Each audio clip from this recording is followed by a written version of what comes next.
sedikit pembebanan ini nanti ada kaitannya dengan SNI kita, karena kita juga mempunyai SNI, nanti akan saya jelaskan sedikit mengenai itu, tapi Anda rasanya nanti akan saya arahkan untuk mempunyai semua SNI yang terkait, dan itu biasanya sudah banyak dimiliki ya sebetulnya di kakak tingkat dan lain sebagainya. Kalau Anda kendala baru saya diberitahu bahwa PDF-nya itu tidak bisa didapatkan.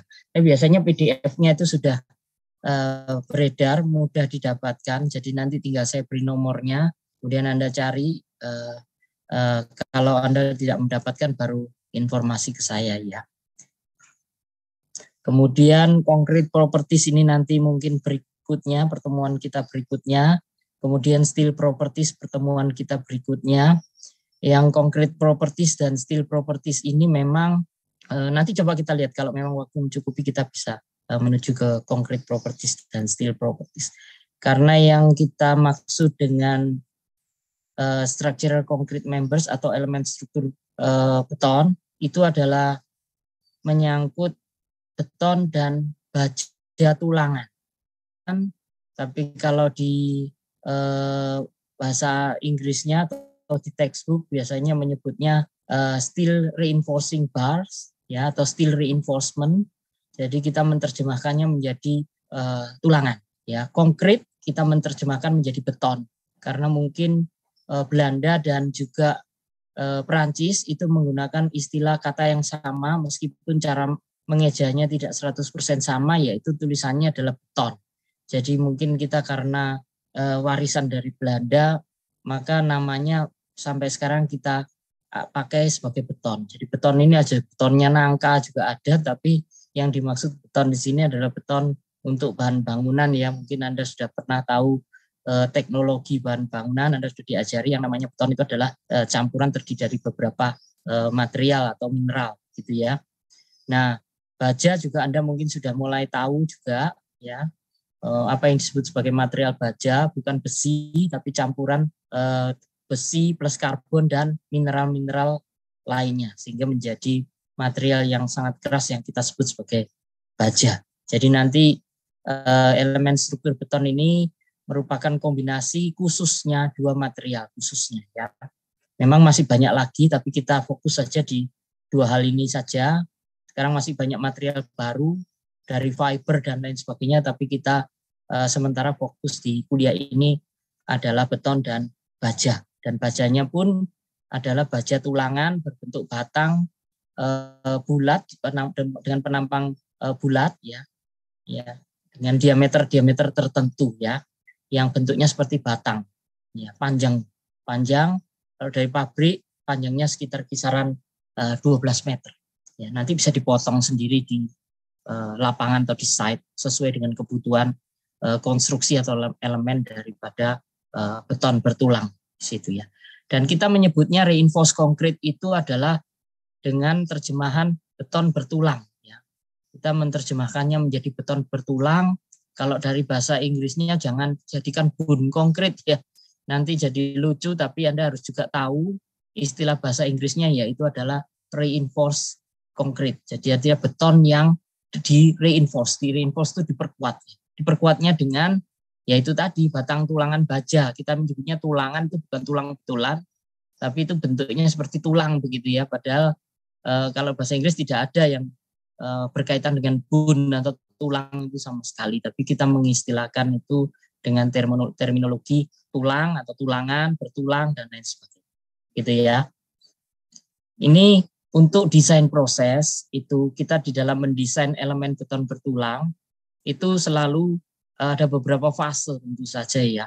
Fase yang pertama ini adalah tentu saja kalau Anda mau mendesain bangunan pasti sesuai dengan kebutuhan. Ya, sehingga Anda tidak bisa mendesain apa-apa kalau tidak ada kebutuhan. Oh, saya butuh Pak, butuh apa? Rumah tinggal, butuh apa? Gedung bertingkat. Gedung bertingkat apa? Gunanya untuk apa? Tingginya berapa? Besarnya berapa? Banyak. Jadi disesuaikan dengan kebutuhan dan prioritas. Ya. Kebutuhannya sesuaikan dengan apa, Pak? Ya tentu saja fungsionalnya, mau difungsikan sebagai apa. Kemudian juga menyangkut estetik, ini keindahan ya. Bentuk bangunannya mau seperti apa, bentuk rumahnya mau seperti apa. bentuk gedungnya mau seperti apa, ya itu. Kemudian yang ketiga yang paling penting khususnya di kita yaitu adalah anggaran, budgetary requirements, ya. Kalau maunya ini Pak, ini A, B, C, terakhirnya nggak ada uangnya, ya nggak bisa dibangun. Ya. Maunya ini gedungnya 100 tingkat, 200 tingkat, uangnya terbatas, jadi nggak bisa dibangun. Terakhir yang mengendalikan UUD ya, ujung-ujungnya duit itu tadi. Kalau nggak ada duitnya nggak bisa dibangun begitu, meskipun semua rencana sudah ada di atas kertas. Tapi kalau nggak ada modal yang bisa ditanamkan untuk bisa menjadi aset, maka tidak bisa dilaksanakan. Ya. Kemudian yang kedua adalah perkembangan daripada konsep proyeknya itu sendiri. Kalau semua itu sudah Anda penuhi di phase 1, oke. Sekarang Anda masuk ke dalam phase 2. Tentu saja phase 2 ini harus berkaitan dengan konsep daripada proyeknya sendiri. Ya. Layout-nya mau seperti apa, tanah yang dipunyai bentuknya seperti apa. Apakah tanahnya bujur sangkar, persegi panjang, atau mara irregular, bentuk lahan ataupun tanah yang Anda miliki untuk didirikan sebuah bangunan tersebut. Ya. Kemudian juga yang kedua adalah melakukan perkiraan, ya tentu saja ya. Kira-kira ukuran daripada bangunannya seperti apa, elemen strukturnya ataupun berupa komponen-komponen pembentuknya ukurannya seperti apa, dan bagaimana cara mengatur di mana saja elemen itu berada. Ini sudah lebih kompleks, ya. Ini sudah memasuki ke dalam tahap desain proyeknya, ya. Kemudian lanjutnya adalah pemilihan daripada sistem struktur, ya. Yang sistem strukturnya ini tentu saja tergantung dari kesesuaian. Misalkan, oh ini wilayah gempa tinggi, nah, harus hati-hati, ya.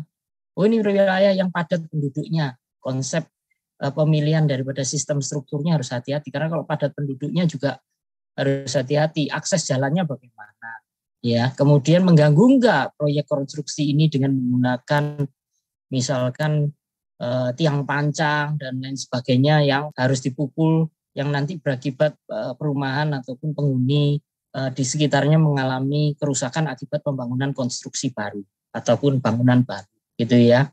Kemudian yang kedua menyangkut nilai ekonomis, biaya, tentu saja.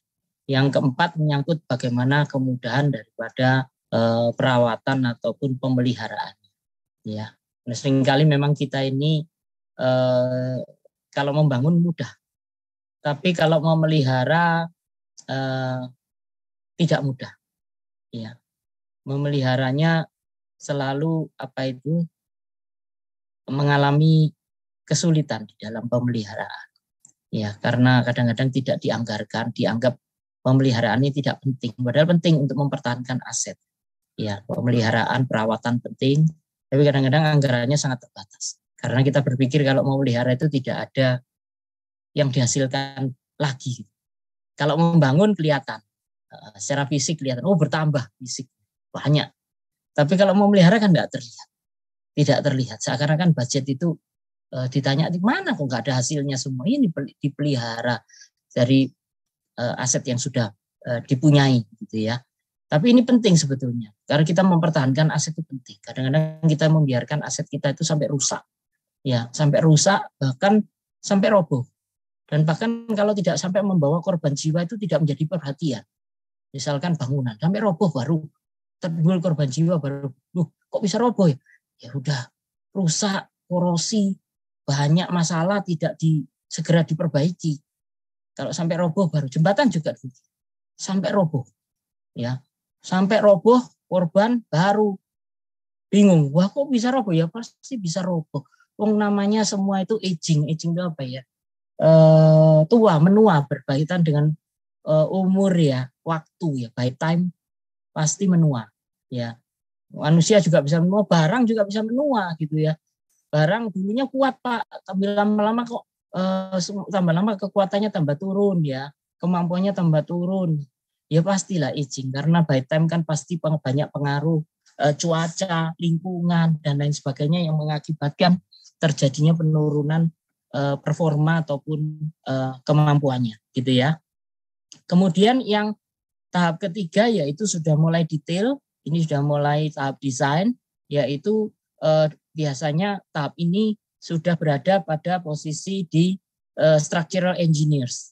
Ya seperti Anda di teknik sipil nantinya tahap yang ketiga ini biasanya sudah masuk ke structural engineers ya.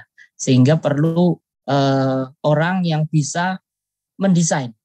Ya, mendesain itu artinya memahami mengenai pembebanan struktur, perilaku struktur, standar-standar mengenai desain struktur, standar keamanan dan lain sebagainya untuk dituangkan menjadi sebuah bangunan yang aman, ya, yang aman untuk bisa dihuni sesuai dengan kebutuhan dan juga lingkungan di sekitarnya.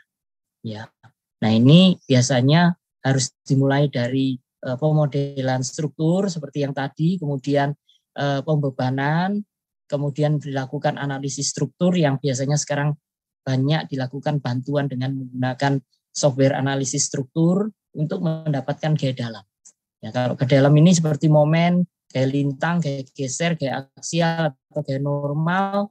Ini Anda sudah paham betul karena waktu kuliah awal di teknik sipil sudah cecar banyak kali dengan yang namanya mekanika teknik ya. Kalau di luar negeri namanya statik ya, ada statik, dynamic, statik 1, 2, 3 gitu ya. Tapi kalau di kita nyebutnya sebagai mechanics ya, mekanika teknik itu ya tadi ya. Nah mekanika teknik diajarin Anda mencari internal forces gaya dalam bentuk momen. Anda disuruh menggambar diagram momen, diagram gaya geser atau gaya lintang, dan diagram gaya normal atau gaya aksial. Nah itu ada gunanya semua bahwa Anda tahu bahwa komponen struktur atau elemen struktur Anda mengalami beban seperti itu, ya, mengalami stres, tegangan seperti itu yang harus dipastikan kuat, begitu ya. Nah kalau strukturnya udah kompleks, misalkan Pak bangunan gedung gimana, puluhan lantai, baloknya ratusan, kolomnya, ya makanya membutuhkan bantuan yang namanya program analisis struktur atau berbasis software yang nanti prosesnya adalah membutuhkan running di di komputer ya tentu saja ya. Banyak software sekarang yang komersial maupun non komersial yang beredar yang banyak digunakan mahasiswa untuk mengerjakan tugas, termasuk juga skripsi atau tugas akhir dan pada tingkat lanjut seperti tesis dan disertasi untuk mahasiswa doktor. Ya. Kemudian setelah melakukan analisis struktur, dapat gaya dalamnya, kemudian melakukan desain, yaitu merencanakan berapa dimensinya balok atau kolomnya ataupun member tadi elemen strukturnya, ya bisa balok, kolom, beam, kolom, join nanti akan kita pelajari dari sebuah bangunan gedung. Ya, kemudian ditanya lagi berapa banyak baja tulangannya yang harus diberikan, gitu. Ya, nah itu harus membutuhkan gaya dalam tadi, hasil analisis struktur dan desain daripada semua komponen struktur kita agar supaya bisa memenuhi persyaratan daripada gaya dalam yang terjadi. Jangan sampai mengalami kerusakan atau kegagalan bahkan keruntuhan gara-gara bebannya lebih besar daripada kapasitasnya. Jadi kita harus betul-betul merencanakan dengan baik sesuai dengan kebutuhan. Ya. Kemudian merencanakan itu bisa saja sesuai berdasarkan estetika, constructability itu kemudahan konstruksi dan juga perawatan. Ya.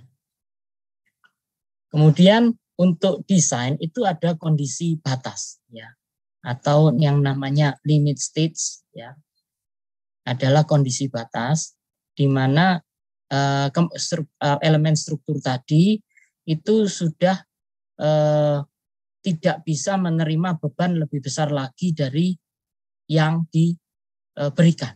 Itu adalah kondisi batas. Jadi dia itu berada di ambang kapasitasnya. Nah ini memang ambang kapasitas ini harus kita ketahui ya, bahwa sebuah elemen struktur ini mempunyai kemampuan yang terbatas atau kapasitas. Sehingga beban-beban yang kita berikan tadi harus dipastikan tidak melampaui kemampuan daripada elemen struktur ini tadi. Kalau melampaui Pak, ya pasti gagal, kolaps. Karena kapasitasnya terlampaui. Nah, supaya tidak terlampaui, kita harus memastikan bahwa beban-beban tadi sudah istilahnya itu terencana dengan baik. Ya, sehingga nanti waktu di dalam operasional daripada bangunan tersebut, ya jangan sampai bebannya jauh melampaui daripada beban yang sudah kita rencanakan di awal. Ini penting sekali ya, sehingga kalau rencana bebannya itu meleset, ya tentu saja kita harus hati-hati bahwa struktur kita bisa saja mengalami kerusakan atau bahkan mengalami risiko yang lebih tinggi dari itu, yaitu keruntuhan atau kegagalan. Karena Anda perlu tahu bahwa kebanyakan bencana kaitannya dengan infrastruktur dan struktur ini adalah karena keruntuhan daripada bangunannya. Ya, kalau bangunannya itu selama tidak runtuh, ya penghuninya tidak apa-apa.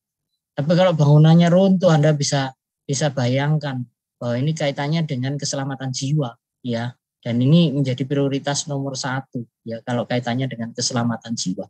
Jangan sampai penghuni rumah, penghuni gedung, penghuni bangunan apapun itu, ya, atau pemakai bangunan itu mengalami cedera ataupun kerugian yang lebih tinggi, termasuk keselamatan jiwa karena kegagalan atau kolaps daripada bangunan yang kita rencanakan. Jadi ya. Kemudian untuk kondisi batas ini sebetulnya ada 3. Yang pertama saya sebutkan itu yang berkait dengan keselamatan jiwa itu adalah yang kondisi ultimate.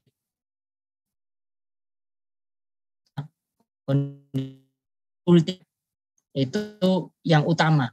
Dan ini khususnya adalah beban-beban yang langsung terjadi, yaitu beban mati berupa berat sendi dan juga semua komponen yang tidak bisa berpindah, beban yang sifat mobile, baik penghuni maupun benda-benda yang kita tempatkan sementara di dalam bangunan. Itu disebut sebagai beban serviceability. Ya, beban layan artinya, ya. Beban.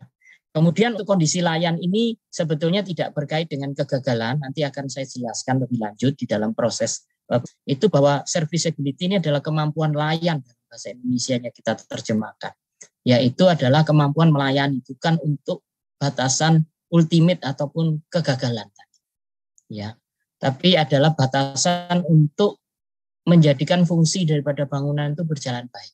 Bisa saja bangunan itu tidak runtuh, tapi fungsinya tidak berjalan.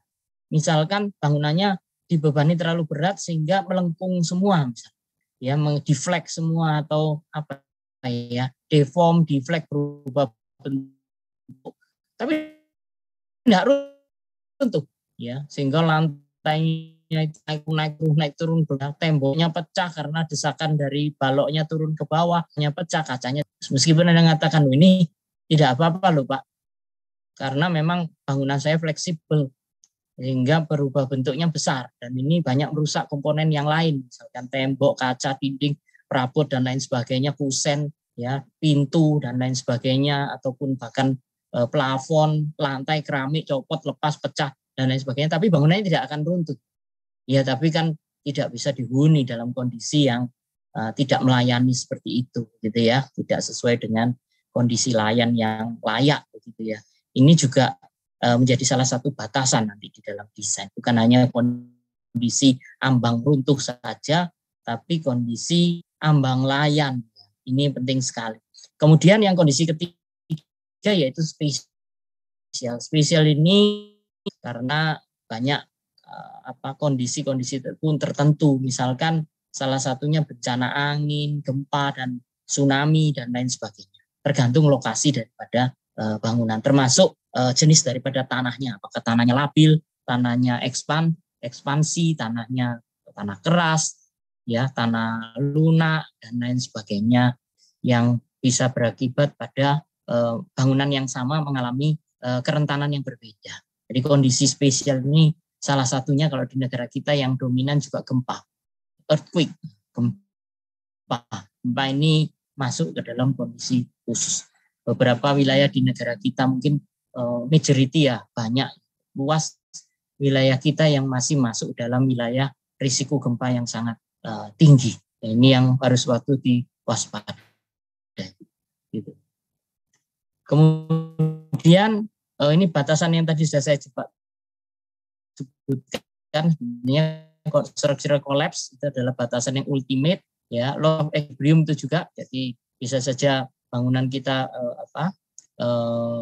tidak stabil lagi karena kondisinya melampaui daripada kondisi kemampuannya, ya tidak terjadi equilibrium lagi. Kemudian bisa saja kolapsnya itu bisa parsial, bisa juga kolapsnya itu secara keseluruhan gedung. Jadi ini harus hati-hati karena kapasitas sudah terlampau, kita tidak mempunyai kemampuan untuk melawan yang berada di atasnya, mengenainya. Ya, ini juga sama, ya. Kemudian untuk yang lain bisa saja progressive collapse, ya. Jadi bertahap kegagalannya, ya. Ini juga sama. Jadi ini beberapa kondisi yang kegagalan yang mungkin terjadi, ya. Jadi bisa terjadi progressive collapse, ya. Kemudian juga bisa terjadi localized failure yang berakibat pada progressive collapse. Jadi baloknya dulu, kemudian kolomnya dan seterusnya. Atau tulangannya dulu meleleh dan seterusnya, tapi bebannya tidak berhenti karena bebannya itu bisa terjadi overload dan lain sebagainya, bisa mengakibatkan kegagalan yang fatal. Ya. Nah, untuk mengalami kegagalan, kalau kita mendesainnya itu tepat, maka nanti Anda akan melihat bahwa kegagalan akan dimulai dengan pelelehan daripada baja tulang. Ya, baja tulangannya akan meleleh karena kemampuannya sudah terlampau. Ya, kalau sudah meleleh berarti dia sudah mencapai kapasitasnya, kemampuannya mungkin sudah tidak bisa, hampir dikatakan relatif tidak bisa bertambah, dia hanya bisa berdeformasi atau mulur atau elongation, ya, melakukan elongation ataupun sampai akhirnya putus juga. Kalau diteruskan terus ya putus, sama dengan karet. Karet itu kalau ditarik ya molor, Pak. Tidak langsung putus. Iya, saya tahu, teruskan. Molor terus, Pak. Ya, teruskan sampai akhirnya oh iya putus, Pak. Suatu ketika juga dia mau mencapai kapasitasnya, jadi dia akan putus. Baja tulangan juga demikian. Meskipun tidak sefleksibel karet, ya, tidak sedaktil karet, tapi dia bisa mulur, ya. Sampai batas uluran tertentu dia juga akan akhirnya putus. Biasanya di kisaran rentang mungkin di bawah 20% daripada panjang awalnya. Ya, lumayan. Kalau karet bisa berkali lipat dari panjang awalnya, bukan hanya 20%, tapi mungkin 200, 300, 400, 500% dari panjang awalnya. Ya, tapi kalau baja tulangan hanya bisa sampai maksimum 20%, bahkan banyak yang lebih pendek dari itu, bisa di kisaran lebih dari 10% saja. Ya, ini ya. Kemudian kalau misalkan pada kondisi ultimate, ya tentu saja karena sudah mulai terbentuk kapasitasnya semua, maka kestabilan juga akan terganggu. Ya. Kemudian kalau terlalu besar deformasinya juga bisa terjadi buckling. Buckling itu kalau dibaca tekuk, ya. Tekuk, ya. Jadi lama-lama kalau ada yang tertekan tapi melengkung, dia ketekuk. Karena deformasi lateralnya sudah besar, bisa saja tertekuk, ya. Kemudian juga kalau dibebani seperti gempa, ya, repeated stress, bolak-balik itu juga bisa ultimate. Nah, itu juga kondisinya kita sebut sebagai fatigue. Jadi elemen bahan pun bisa mengalami apa ya istilahnya capek, ya. Kalau dibebani bolak-balik putus, ya. Sama dengan Anda kalau mau mutus kawat, misalkan Anda tidak punya pemotong kawat baja kecil, Anda tidak mempunyai alat potong gunting baja, gunting potong kawat, tidak punya. Kemudian Anda suruh mutus itu kan, Anda cara melakukannya dari dibengkok, kan? Dibengkok ke kiri, ke kanan, ke kiri, ke kanan, ke kiri, kan lama putus kawat, ya kan? Kita tekuk ke kiri, tekuk ke kanan, tekuk ke kiri, tekuk ke kanan, terus gitu. Lama-lama putus di titik itu, karena yaitu tadi, kalau di material, ilmu material disebut sebagai fatigue. Ternyata material itu kalau dibengkokkan satu arah saja belum tentu Anda bisa putus kawat. Anda tekuk satu arah saja, tarik tidak bisa putus, kan? Kecuali Anda punya alat, mungkin Anda kuat sekali, Anda tekuk, kemudian Anda luruskan, Anda tarik dengan kecepatan tinggi mungkin bisa putus, tapi juga sulit masih. Tapi kalau Anda bengkokkan tanpa usaha yang tenaga yang besar, itu bisa saja mengalami yang material yang disebut sebagai fatigue atau akan fraktur, ya, pecah, ya, dia pecah. Tapi kalau dibolak-balik lama-lama pecahnya tambah banyak dan akhirnya memudahkan kita untuk memutus. Gitu, ya. Kemudian yang kedua, yang serviceability tadi sudah saya jelaskan, ya, itu terkait dengan fungsional daripada bangunan, tidak ada hubungannya dengan hubungannya, ya. Tapi kaitannya adalah dengan keindahan mungkin ya, estetika, arsitektural, fungsional yang terganggu karena ya tadi itu bangunan kita bentuknya meskipun tidak akan mengalami kegagalan, tapi bentuknya sudah sangat tidak bisa ditoleransi, ya, mengganggu sekali untuk kita menghuni di dalamnya, ya tadi, atau beberapa komponen yang melekat dengannya akan mengalami kerusakan seperti kaca, partisi, dinding, pintu, kusen, jendela, dan lain sebagainya. Lantai, plafon, atau yang lainnya akan mengalami kerusakan yang membuat kita tidak nyaman. Sehingga itu tetap juga harus dibatasi, tidak boleh melampaui kondisi yang bisa mengakibatkan gangguan kenyamanan seperti yang saya sampaikan tadi. Kondisi itu disebut sebagai kondisi serviceability limit stage atau kondisi batas atau keadaan batas kemampuan layan dari sebuah bangunan.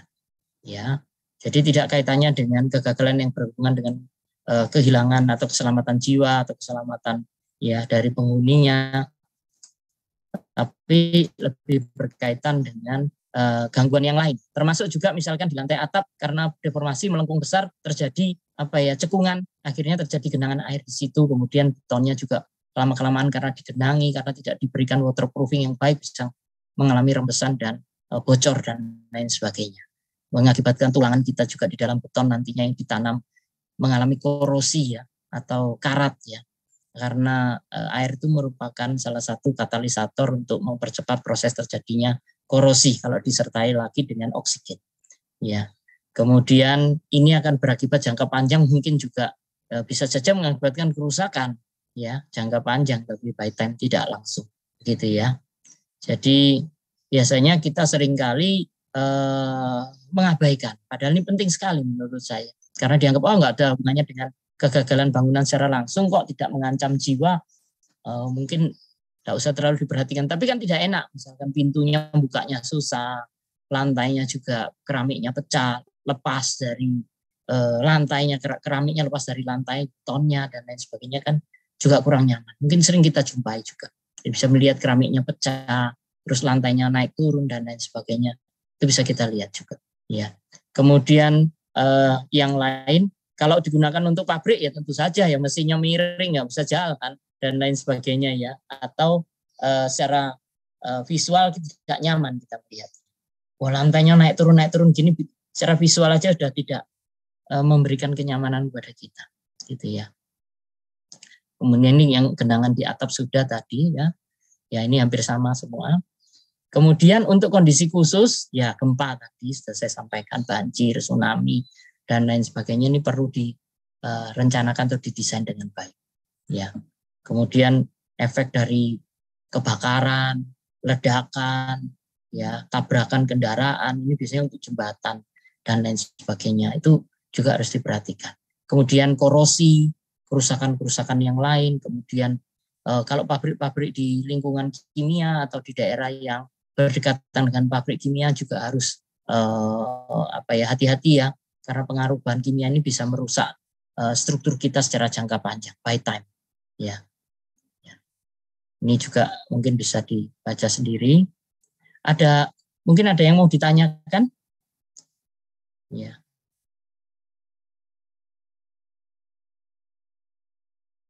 Nah ini nanti di dalam desain member itu biasanya ataupun komponen struktur atau elemen strukturnya didesain menggunakan kondisi ultimate batas yang kapasitasnya, kemudian serviceability-nya perlu kita cek, jangan sampai terlewati. Kenapa? Meskipun ini sudah masuk, oke, sudah kita desain beres, kalau ini tidak masuk maka ini akan mengakibatkan banyak hal, yaitu tadi deformasi berlebihan, retak dan lain sebagainya yang saya sebutkan di slide-slide sebelumnya itu tadi. Tolong dibaca ya di situ ya. Kemudian juga kalau kita yang membangun itu adalah tandon ataupun tangki air dari beton misalkan, maka hati-hati ya, crack bed ini ataupun lebar retak ataupun retak yang terjadi ini bisa berakibat fatal ya, karena air Anda ataupun saya tidak tahu apakah itu penyimpanan air, tandon air ataupun tandon untuk menyimpan bahan kimia itu bisa saja bocor bocor dari tandonnya, harus hati-hati. Sehingga deformasi yang berlebihan, meskipun kekuatannya tidak masalah. Tapi kalau bocor semua, apakah tandon ini akan meledak Pak dengan isinya? Enggak, kuat ini. Loh, tapi bocor begitu Pak, iya bocor, cuma kuat. Nah, tapi bocor ini kan juga tidak mau kita semua isi daripada tandon itu leaking ataupun keluar kemana-mana. Ya, ya kalau air, ya itu pun bisa merusak, dan juga kita tidak mau penyimpanan air kita berkurang terus, kan biayanya juga besar. Kita nyimpen tandon tiap hari PDAM berapa kalau harus airnya hilang karena kebocoran itu. Tetap kita harus pastikan tidak boleh sama sekali ada kebocoran. Nah, ini yang harus menjadi salah satu perhatian di serviceability khususnya untuk kondisi khusus seperti itu. Kemudian deflection. Nah, ini kalau berlebihan keretanya bisa jalannya nggak karu-karuan ini. Naik turun realnya. Ini nggak boleh, harus ada toleransi yang sangat ketat khususnya untuk kendaraan-kendaraan atau kereta api, lokomotif dan lain sebagainya yang melintas ke jalur rel mereka yang harus betul-betul datar, tidak boleh naik turun bisa kecelakaan dan musibah kalau kecepatannya tinggi. Kemudian yang kedua adalah juga untuk robotik, robotik ya, artificial intelligence robotik. Jadi itu juga kalau permukaannya tidak super flat ataupun datar akan berakibat robotnya jalannya nggak bisa, karena dia berbasis pada koordinat dan juga kelurusan motion, sehingga dia tahu kalau ada jalannya miring gitu, dia lurus tapi arahnya miring, seperti kalau main golf nembaknya lurus tapi masuknya miring karena dia tahu permukaan itunya adalah miring gitu ya. Jadi dinaikkan ke atas nanti turun sendiri ke kanan, jadi bisa curve gitu ya. Dan robotnya juga bisa curve begitu. Jadi ini memang beberapa memang perlu serviceability ini sangat ketat, tergantung dari struktur kita fungsikan untuk apa ya, ataupun elemen tadi fungsikan untuk apa ya, meskipun tidak berakibat pada kegagalan, berakibat korban jiwa, tapi fungsional daripada di dalam maupun gedungnya sendiri akan sangat terganggu ya. Nah, untuk di dalam desain itu kita sebetulnya untuk standar, kita menyebutnya standar beton atau kode beton, kode standar adalah persyaratan minimum daripada sebuah desain, khususnya kalau dalam hal ini adalah beton. Kalau saya fokus di beton, itu kita sebut sebagai code ataupun kode ataupun standar. Ya, itu memberikan kita batasan minimum yang sudah dikonsensuskan atau disepakati bersama untuk standar keamanan. Ya, jadi ada standarnya. Ya, tidak boleh kurang dari standar itu, dan kita kebanyakan menggunakan SNI, yaitu adalah Standar Nasional Indonesia, dengan berbagai nomor, tentu saja sesuai dengan apa yang mau diatur. Kalau di bidang beton bertulang, khususnya yang harus Anda ingat adalah SNI 2847, banyak nomornya, ribuan bahkan nomornya SNI juga. Ya, kalau ACI malah puluhan ribu nomornya malah yang di Amerika. Jadi kita SNI 2847 ya, 2847 itu yang paling baru tahunnya adalah 2019. Dan kenapa saya menyebut sebagai dengan ACI? Karena ACI ini menjadi rujukan atau acuan di dalam pembuatan SNI kita. Karena SNI kita pada dasarnya sampai saat ini hanya menerjemahkan dari peraturan ACI ataupun standar ACI, yaitu ACI singkatan dari American Concrete Institute. Ya, kebetulan beton. Kalau baja ya ada AIC, American Institute Steel Construction. Ya, jadi ada. Banyak kan kita merujuk pada standar Amerika. Kenapa? Karena penelitian di mereka lebih advance dari kita. Kemudian mereka juga sudah meluncurkan standar kode atau codes ini well established, sudah mungkin lebih dari 120-150 tahun yang lalu. Ya, sehingga mereka sudah terbentuk istilahnya semua acuan, semua standar desain sudah tertuang semuanya di dalam kode ataupun standar mereka. Nah, itu diterjemahkan menjadi standar nasional kita SNI 847 kolon itu apa ya? Titik 2 2019. Ini merujuk pada ACI 318 M14. M itu metrik satuannya karena mereka meluncurkan 2 unit sistem, yaitu unit sistem imperial dan unit sistem internasional unit ya, metrik ya, sistem unit metrik internasional gitu ya, yang biasa kita pakai ya satuannya. Jadi seperti itu ya. Kemudian di dalam merencanakan beton ini tadi saya sudah katakan harus selalu memerlukan bantuan daripada tulangan baja, batang tulang baja dengan penampang bulat, diameternya variasi tergantung dari spek pabrikasi. Karena baja ini harus dipabrikasi, dibuatnya di pabrik baja tentu saja. Semua orang bisa membuat sendiri di rumah. Kalau beton bisa membuat sendiri di rumah, tapi baja tidak bisa membuat sendiri di rumah. Butuh peralatan-peralatan khusus ya, dan itu biasanya bisa dihasilkan di pabrik baja. Dan kita biasanya sebagai user ataupun buyer, pembeli atau pengguna saja yang membeli dari pabrik, dan pabrik sudah mempunyai spesifikasi juga sesuai dengan standar nasional Indonesia. Saya punya mungkin SNI 202.2 yang ya itu juga dirujuk dari peraturan Amerika yaitu ASTM. Saya juga lupa nomornya, SNI-nya masih ingat, SNI 202/2017. Judulnya adalah baja tulangan beton. Jadi baja tulangan yang digunakan untuk desain beton bertulang ya. Itu sudah ada. Jadi rujukan-rujukan SNI itu semua mohon di note, nanti dicari kemudian didapatkan. Karena semua SNI itu seperti kalau di hukum, kalau Anda belajar law, hukum, itu seperti KUHP, ya, Kitab Undang-Undang Hukum Pidana atau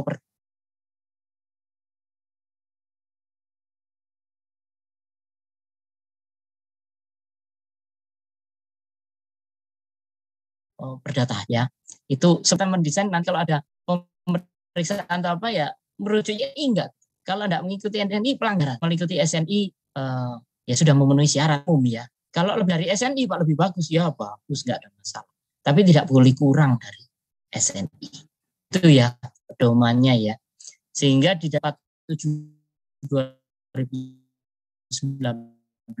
kalau saya menyampaikannya itu nantinya khususnya adalah beton dan baja ya, karena akan digunakan bersama-sama, di mana batang tulangan akan menjadi seperti tulang di dalam beton ya, yang ditanam di dalam beton. Jadi siapkan dulu sebelum nanti dicor, diisi dengan beton dalam cetak ya. Itu yang dan keduanya ini harus menjadi satu kesatuan dan nanti harus didesain untuk menghasilkan beton yang memadai yang bisa digunakan di dalam memastikan komponen struktur beton kita kuat di dalam menerima beban. Ya.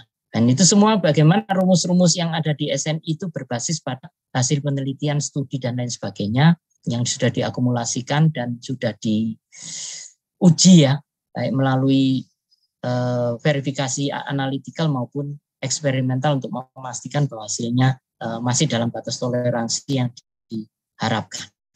Gitu ya. Jadi CI ini nanti kita adopsi menjadi SNI. CI yang kita pakai khususnya untuk beton ACI 318/14, tapi sekarang sudah muncul lagi yang ACI 318/19, tapi belum diadopsi oleh SNI kita. SNI kita masih berhenti di ACI yang 318/14. 14 menunjuk tahunnya. Di 14 kita baru adopsi tahun 19. Ya, sementara yang 19 terbit kita belum adopsi. Ya, belum sempat untuk mengadopsi ke yang 19. Ya. Kemudian desain filosofi yang sering dilakukan, ya ini yang sudah berjalan lama, ya, yaitu adalah yang pertama adalah metode tegangan. Ya, ini tegangan kerja ini dari tegangan yang terjadi dibandingkan dengan tegangan hasil beban luar, maka tegangan yang terjadi diharapkan lebih besar daripada tegangan beban luar. Namun demikian tegangan kapasitasnya, ya tegangan kapasitas daripada materialnya itu tidak boleh dilampaui. Dan ini biasanya diberikan yang namanya angka keamanan atau safety factor. Ya, sehingga tegangan yang dipakai oleh kita untuk dibandingkan tegangan yang terjadi akibat beban luar pada elemen struktur kita itu bukan kapasitas daripada materialnya, tapi hanya yang disebut sebagai tegangan kerja. Di mana tegangan kerja ini hanya sebagian saja dari kapasitasnya. Ya biasanya sekitar 50% daripada kapasitasnya yang boleh dipakai. Nah ini tujuan untuk keamanan. Karena kalau pas ya, kalau overload sedikit, struktur kita pasti atau elemen struktur kita pasti mengalami kolaps atau kegagalan. Jadi itu disebut sebagai metode tegangan kerja. Kemudian yang kedua adalah strength design of method. Ini adalah metode desain kekuatan. Ya, metode desain kekuatan ini nanti beda sedikit, sebetulnya mirip. Kalau metode tegangan kerja bebannya tidak berfaktor, bebannya tidak perlu dibesarkan apa adanya, sementara kemampuan material pangkas habis, tidak boleh dipakai kapasitasnya jauh di bawah kapasitas. Misalkan kapasitasnya 100, kita hanya nanti 10 sampai 50. Ya, ini untuk keamanan. Ya, sedangkan untuk metode desain kekuatan ini konsep yang baru. Karena yang dulu kalau ditanya kenapa kok diambil 50% tidak punya latar belakang akademis, ya teknis akademis, tidak bisa dijelaskan secara keilmuan. Yang sebelumnya ya pokoknya diamankan aja Pak, bagi 2, bagi 3, ya itu pokoknya lebih aman. Ya baginya tambah besar, sekali tambah aman gitu. Tapi kalau ditanya kenapa ngambil segitu, tidak punya pedoman. Sedangkan metode desain kekuatan ini berbasis pada konsep elemen yang akan saya jelaskan, yaitu load resistant factor design, di mana bebannya diberi faktor dibesarkan, ya. Kemudian kekuatannya juga dikecilkan, tapi tidak sekecil itu.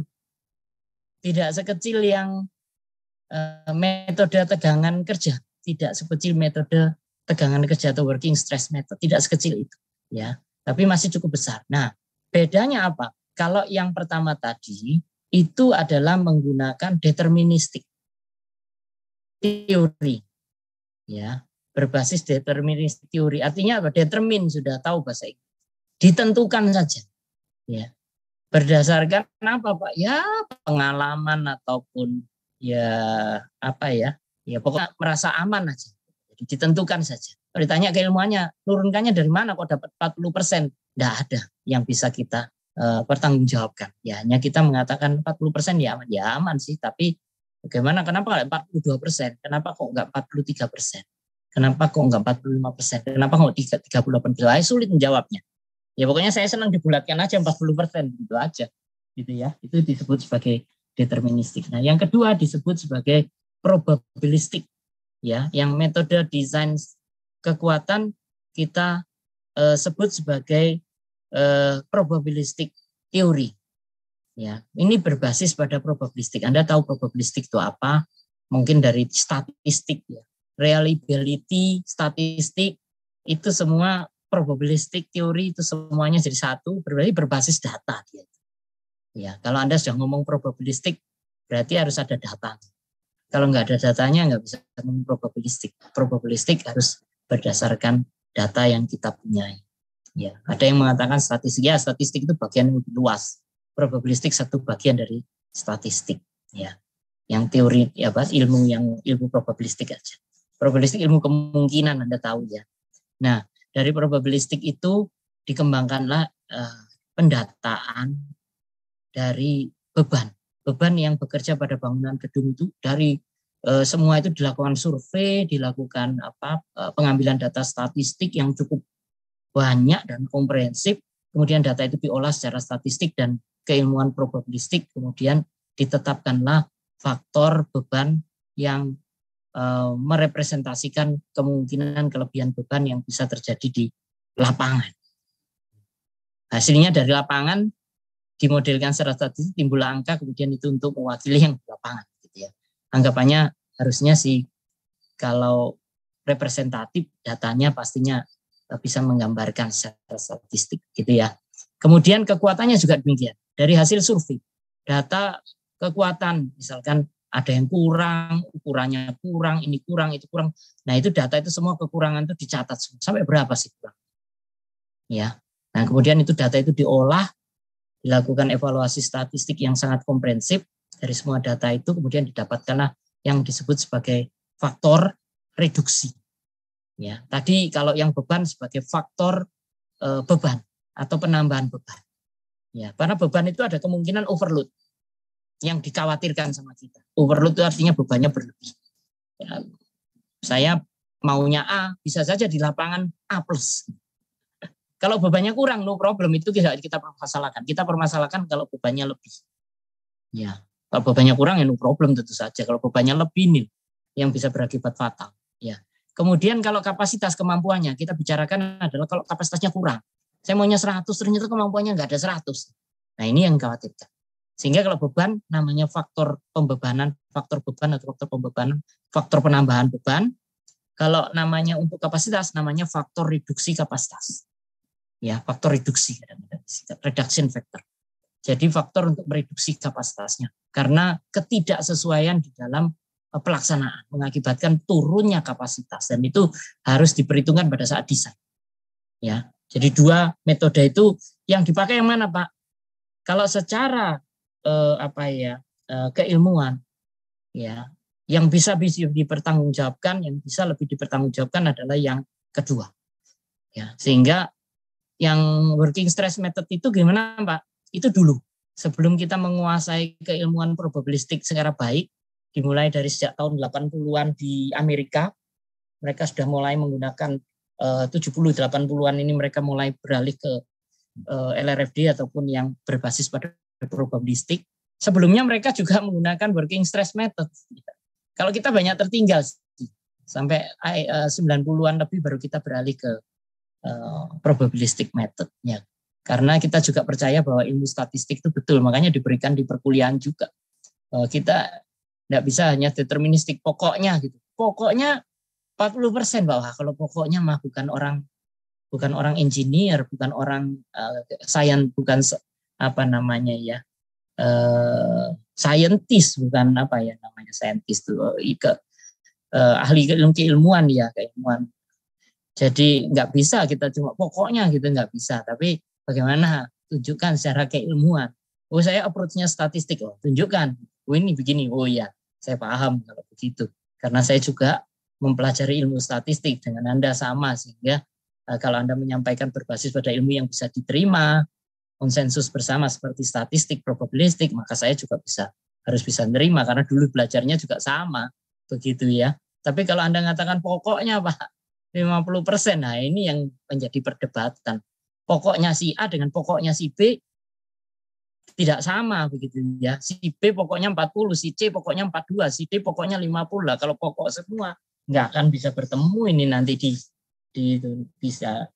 kondisi desain bisa terjadi perdebatan yang sangat luar biasa. Semua menyampaikan kebenaran masing-masing gitu ya. Padahal di sini kebenarannya harus secara konsensus, secara keilmuan begitu ya, yang bisa diterima dan dihitung oleh siapapun, hasilnya harus sama gitu ya, dan sudah ada pedomannya juga secara keilmuan statistik. Nah, itu yang lebih penting ya. Ini lebih realistik untuk menentukan keamanan struktur ya. Ini yang paling penting. Kemudian di dalam strength design method tadi saya tinggalkan yang working stress berarti ya. Sekarang udah tinggal yang metode desain kekuatan ya. Maka bebannya itu tadi diberi faktor ya. Kemudian untuk kekuatannya nanti diberikan faktor reduksi gitu ya. Dan kekuatannya harus lebih besar atau paling sedikit sama dengan kekuatan yang dibutuhkan akibat beban. Jadi beban itu akan menghasilkan stres. Stresnya itu kekuatan kita harus paling tidak sama dengan stres yang dihasilkan akibat beban luar itu. Ya paling sedikit sama. Lebih besar Pak boleh. So besar sekali Pak boleh, tapi boros. Ya, lebih kecil Pak nggak boleh. Loh, kenapa lebih kecil nggak boleh? Ya nggak aman dong, kolaps karena kekuatannya lebih kecil dari bebannya. Ya, kalau kekuatannya jauh lebih besar, ya nggak masalah sih teman. Semakin terlalu besar ya tambah boros. Berarti yang paling optimum itu kalau dekat ya Pak ya, sama dengan ya Pak. Iya, kalau bisa gitu ya. Semakin mendekati maka struktur Anda akan semakin optimum gitu. Ya. Ini sama saja penjelasan saya, nanti dibaca sendiri banyak kalimat yang sebetulnya hanya memperkuat saja. Nah ini ketentuan untuk safety-nya kita itu sebetulnya saya tidak terlalu banyak mau memberikan ini di textbook mengenai reliability dan di buku beton ada banyak. Tapi ini penting juga Anda pahami secara garis besar saja. Saya tidak mau mengajari Anda mengenai teori reliability karena itu di kuliah saya tersendiri, tidak dibutuhkan di kuliah beton ini, tapi hasil outputnya saja, kesimpulannya yang perlu Anda ketahui, yaitu yang pertama adalah variasi daripada kekuatan. Resisten itu tahanan.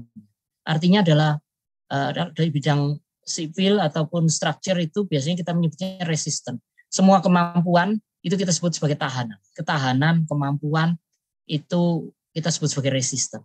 Nah, resisten ini punya variasi. Karena kalau Anda mengerjakan di lapangan, itu sebuah bangunan itu tidak mungkin Anda bisa mengerjakan sama terus data. Nyampur material, masang sesuatu itu tidak bisa sama terus. Misalkan saya bisa gambar Pak di AutoCAD 100% akurat, ya gambar. Kalau Anda sudah disuruh bikin bendanya, itu satu oke lah Anda bisa ukur jangka, ukur ini, ukur itu oke. Tapi kalau saya buat 1000 Pak.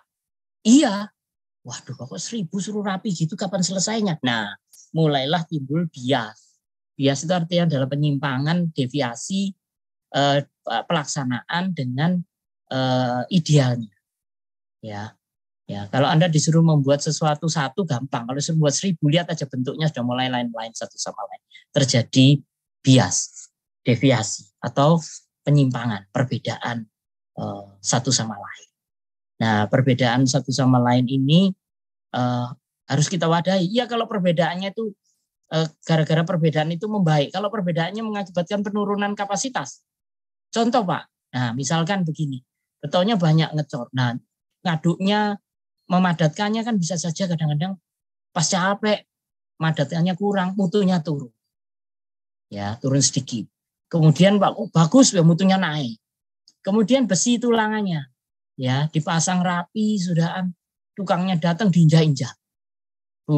Posisinya pindah-pindah. Ini mengakibatkan kapasitas turun. Sudah gitu cetakannya udah bagus Pak, rapi Pak. Pas jalan cetakan bagian tepinya ketendang sama pekerjanya, miring dikit masuk, sehingga waktu selesai, baru baloknya ukurannya kecilan dikit Pak. Gimana ini sudah terlanjur beku ya Pak betonnya gimana? Ya udah, kan kita masih mempunyai angka keamanan. Selama tidak sengaja dan juga tentu saja ya jangan berlebihan, nanti baloknya yang segi 4 tinggal segi 3 Pak, wah itu nggak boleh gitu ya. Kalau miring-miring dikit-dikit gitu, ya dikerjakan berapa kali pun ya kalau satu balok ngerjakan. Kalau ribuan balok yang dikerjakan di lapangan, nah ini baru kita bisa merasakan bahwa penyimpangan ataupun deviasi itu pasti akan terjadi. Nah ini harus diwadahi di dalam desain. Berarti dalam desain saya harus tahu ya Pak ya bahwa itu kondisi, ya sudah tahu kita. Maka Anda harus memberikan toleransi untuk kondisi itu di dalam desain. Kemampuan material Anda harus ada reduksi. Ya. Nah ini karena variability resistant. Kemudian yang kedua adalah variability in loading, jadi variasi di dalam pembebanan. Ya, karena di dalam pembebanan pun bisa terjadi variasi. Pembebanan paling susah. Ya, khususnya beban hidup. Beban hidup ini tidak bisa terkendali. Orang masuk, keluar, kiri, kanan, posisinya, lari, berkumpul, dan lain sebagainya. Beratnya masing-masing orang ini juga beda-beda. Ya, dalam 1 meter persegi kadang-kadang ngumpul, karena ini sulit setengah mati. Untuk bisa, bebannya mau gimana? Per meter persegi sekian. Iya itu kan idealnya menurut desain.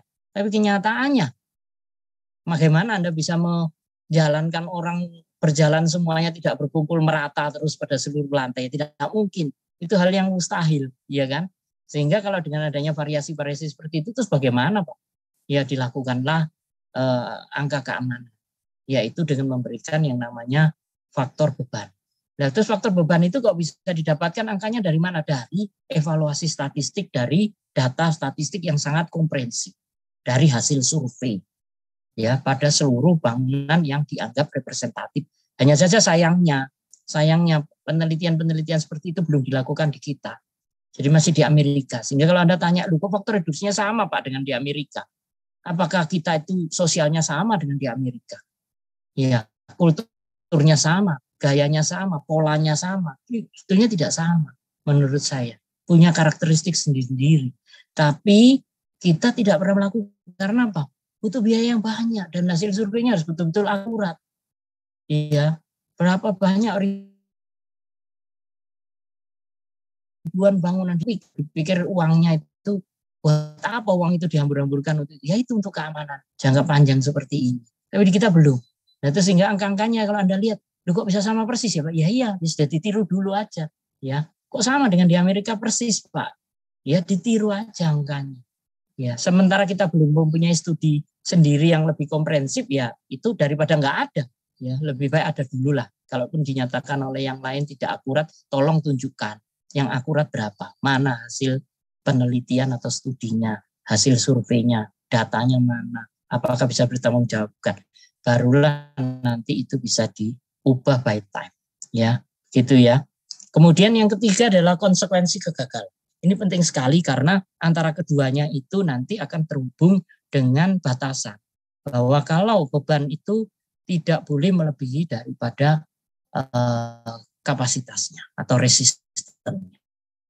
Ya, 3 hal itu yang nanti akan dipakai. Ya, ini bisa dibaca. Tadi saya jelaskan secara. Nah, ini contoh salah satunya dari data resisten, ya data survei misalkan. Nanti dicari sama kita berapa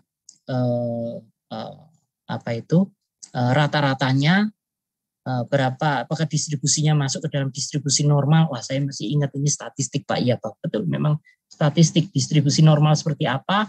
Anda masih tahu cara mencari standar deviasi seperti apa. Anda tahu berapa batasan lower tail dan upper tail, itu tergantung dari kita.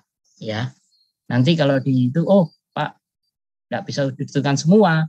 Ya, level of exceedance atau angka keyakinannya harus berapa, nanti dipotong di upper tail atau lower tail-nya itu nanti akan kita dapatkan berapa persen dari kapasitasnya, yaitu dalam bentuk X itu apakah 80% dan lain sebagainya. Tapi kita bermain dengan data statistik. Jadi ini contoh sederhana saja ya, dari hasil evaluasi resisten di lapangan misalkan salah satu seperti itu. Nanti untuk menentukan di mana posisinya kita bisa mendapatkan faktor reduksi. Ya, gitu ya. Kalau misalkan data penyimpangannya sudah dianggap kecil, maka poin itu yang bisa kita ambil. Misalkan di sini contoh 80% Pak untuk lentur misalkan mutu beton 2000 PSI. Maka kita ngambilnya nanti di sekitaran 0,8 0,9 antara ini kan ya.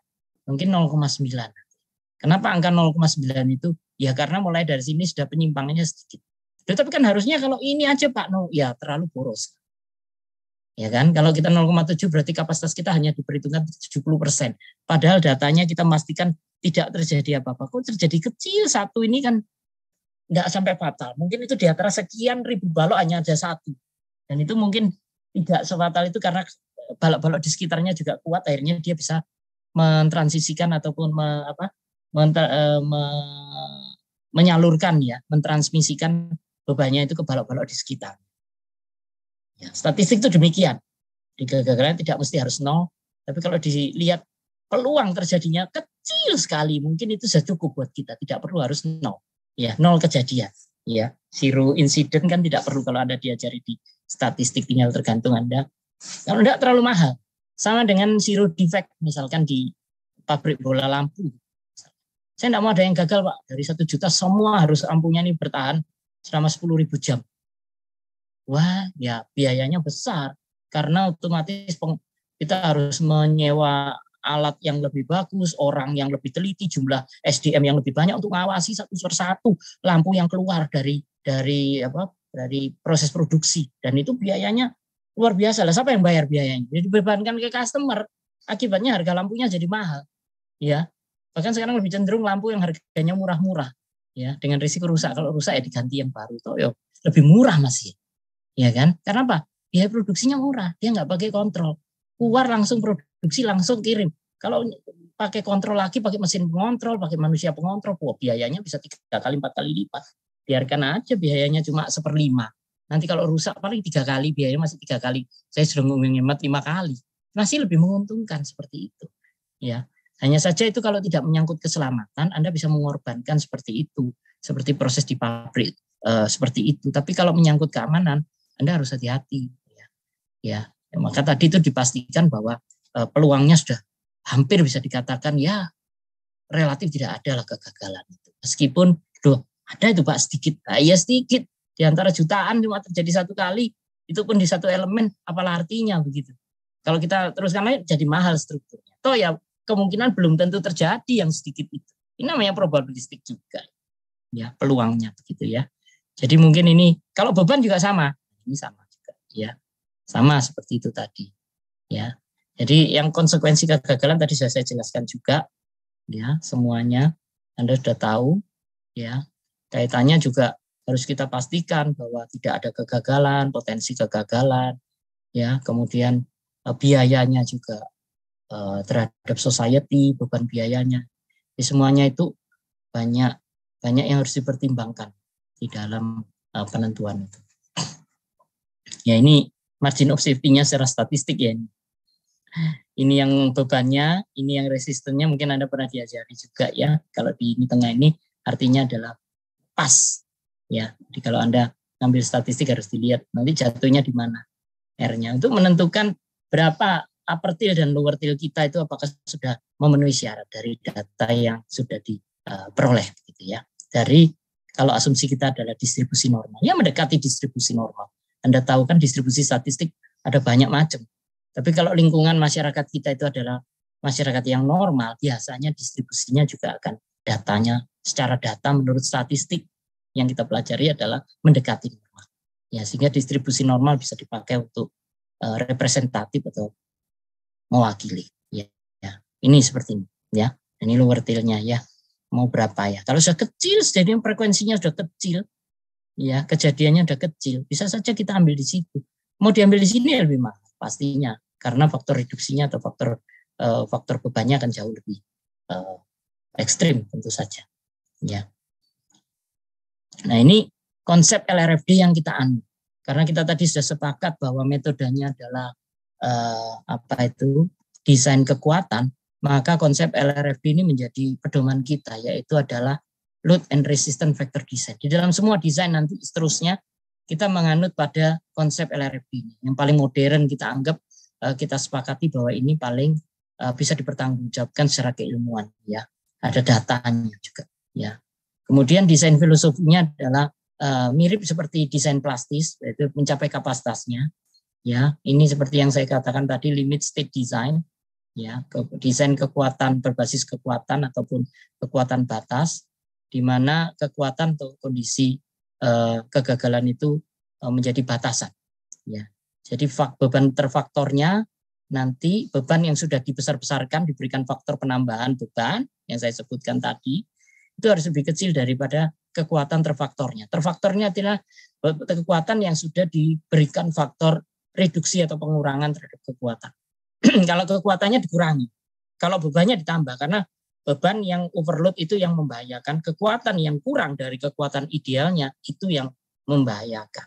Sehingga kekuatannya dikalikan dengan faktor reduksi untuk mengurangi, bebannya dikalikan dengan faktor beban atau penambahan beban untuk menambah, ya, sehingga nanti kalau sudah dikalikan faktor tetap saja bantu harus lebih kecil daripada kemampuannya, ya, paling tidak sama, ya paling tidak sama, ya. Jadi ini yang penting. Jadi kalau misalkan lebih besar kapasitasnya ya berarti aman, semakin besar ya semakin aman, semakin boros. Sebagai kecil tidak aman, gitu ya. Jadi tinggal kalau terlalu besar kekuatannya tinggal dikurangi supaya bisa mendekati yang paling optimum, gitu ya. Kemudian untuk persyaratan keamanan struktural itu tadi V-nya adalah ini semua keterangannya. Tadi jadi diringkas menjadi VRN lebih besar dari sigma gamma I QI. Jadi kapasitasnya yang sudah direduksi paling sedikit harus sama dengan semua yang diakibatkan oleh bebannya. Ya, semua yang diakibatkan oleh bebannya. Ini summary daripada LRFD-nya seperti ini. Ya, nanti ini bisa macam-macam bebannya ya, bisa kita ganti-ganti formatnya seperti ini, gitu ya. Hingga fee-nya berapa? Fee-nya macam-macam, tergantung dari elemen strukturnya. Dapat dari mana nilai ini fee-nya ini Pak? Kalau aslinya dari ECI 318 ya. Kalau untuk SNI kita Anda harus mencari dan mempunyai PDF-nya SNI 2847. Sebenarnya semua bisa dicari PDF-nya di internet atau kakak tingkat, banyak yang punya saya lihat untuk mengerjakan tugas akhir. Mungkin bisa diminta ataupun bisa di-sharekan ke kawan-kawan. Kalau kesulitan nanti saya beritahu ya. Anda juga bisa menjadi member di SNI ya, di websitenya BSN, Badan Standarisasi Nasional. Itu milik negara kita. Jadi di situ semua SNI itu disimpan. Ya. Anda bisa menjadi member untuk di-approve ya, khususnya mahasiswa, dosen semua juga boleh, asal nanti diminta bukti-buktinya bisa menunjukkan. Nah, nanti kalau Anda sudah menjadi member, punya loginnya, Anda bisa mendownload di situ. Memang tidak semuanya free. Itu yang sempat saya protes, karena seharusnya SNI kita bisa diberikan free lah untuk menggait itu. Tapi mereka masih komersial, karena ada beberapa yang masih dijual sama mereka. Dan anehnya, biasanya 1 tahun pertama setelah terbit itu gratis. Tapi setelah 1 tahun pertama itu berbayar. Saya nggak tahu, biasanya yang terbit paling baru itu yang berbayar, yang lama malah yang gratis, tapi di SNI itu tidak. Jadi yang baru terbit, kalau Anda beruntung baru terbit, Anda masuk dalam 1 tahun ternyata Anda bisa dapatkan itu gratis. Tapi kalau setelah 1 tahun ternyata berbayar, saya juga nggak paham itu aturannya dengan BSN. Mereka punya policy sendiri yang saya tidak tahu bagaimana. Tapi waktu itu sempat saya usul kalau boleh khususnya untuk mahasiswa ataupun lingkungan akademik boleh diberikan gratis, tapi tidak setujui. Ya, tidak ada persetujuan secara langsung waktu itu, tidak ada sambutan bahwa itu boleh gitu ya. Ya, Anda coba cari, tapi biasanya bisa saja semua dapat, karena begitu salah satu ada yang mendapatkan itu bisa tersebar lebih mudah gitu ya. Nah, ini load combination-nya banyak yang disingkat supaya Anda tahu.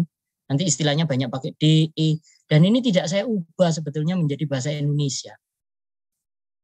Karena kemungkinan nanti kalau Anda studi lanjut ke luar negeri ataupun Anda menggunakan textbook internasional atau textbook yang bisa diterima bersama di dunia, itu semuanya tidak ada yang merubah variabel, termasuk dari negara manapun. Maka dari Indonesia pun kita tidak merubah variabel, tidak beban mati saya jadikan M, beban hidup saya jadikan H, tidak.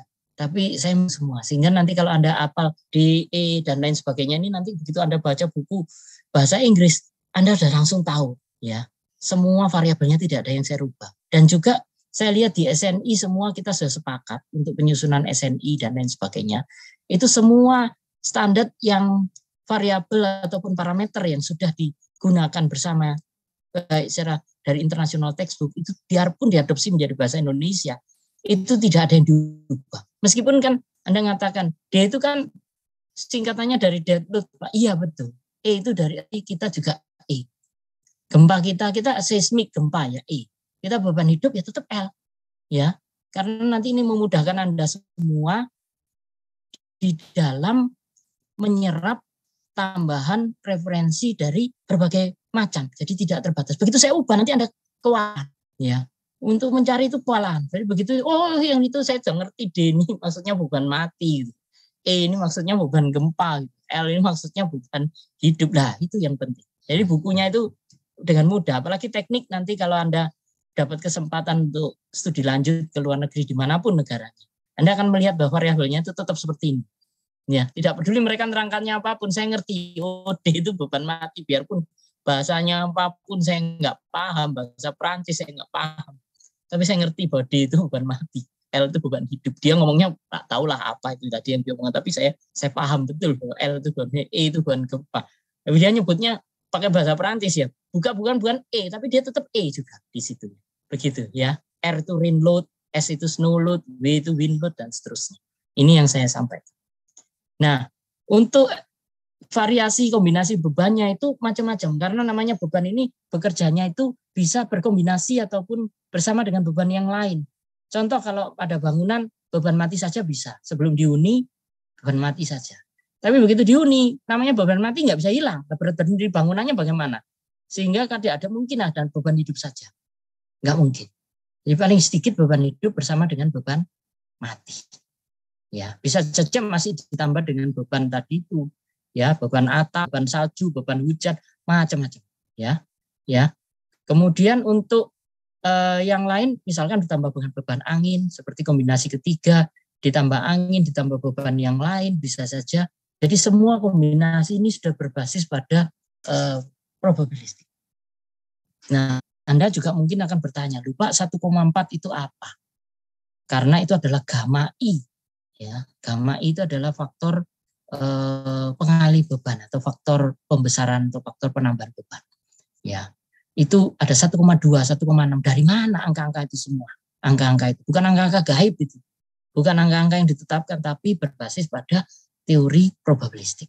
Jadi kalau Anda kuasai probabilistik, Anda punya datanya. Ya, tentu saja data di sini adalah mereka berbasis pada data yang di Amerika dan beberapa negara maju yang sudah melakukan dengan survei data statistik yang cukup banyak dan dihasilkan angka itu.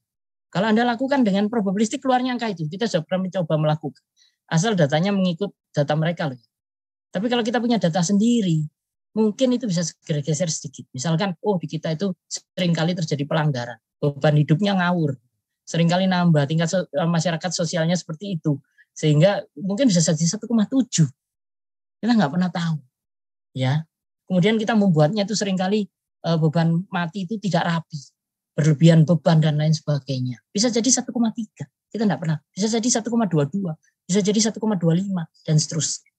Ya, ini yang sementara kita belum punya. Percaya atau tidak percaya kita pakai aja, kita percaya bahwa data itu masih bisa digunakan begitu saja. Sampai nanti kita sendiri mempunyai studi tersendiri mengenai ini yang memastikan bahwa ini perlu disesuaikan, gitu ya. Sementara ini dari mana angka-angka ini bisa saya peroleh, Pak? Dari SNI 2847 2019 atau ICA 318 19.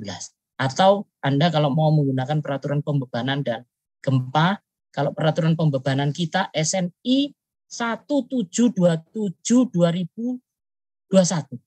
Ingat saya loh ya kalau saya nggak salah. Kemudian untuk SNI gempa SNI 1726 2019. Ya, tolong Anda cari semua SNI itu untuk membackup. Semua vari ini kombinasi ada di situ. Nah, ini saya juga nyontoh di situ juga, ya. Semuanya ada di situ. Sehingga nanti Anda harus pastikan bahwa bisa juga ini lebih kecil sama dengan ini, atau kalau saya bagi secara matematik ya ini dibagi ini harus lebih kecil sama dengan 1. Atau semua pengaruh beban bagi ketahanannya harus lebih kecil daripada 1. Sampai di sini ada yang mau ditanyakan? Sampai di sini ada yang mau ditanyakan? Enggak tidur semua ya nih. Nanti ada yang mau ditanyakan sampai sini?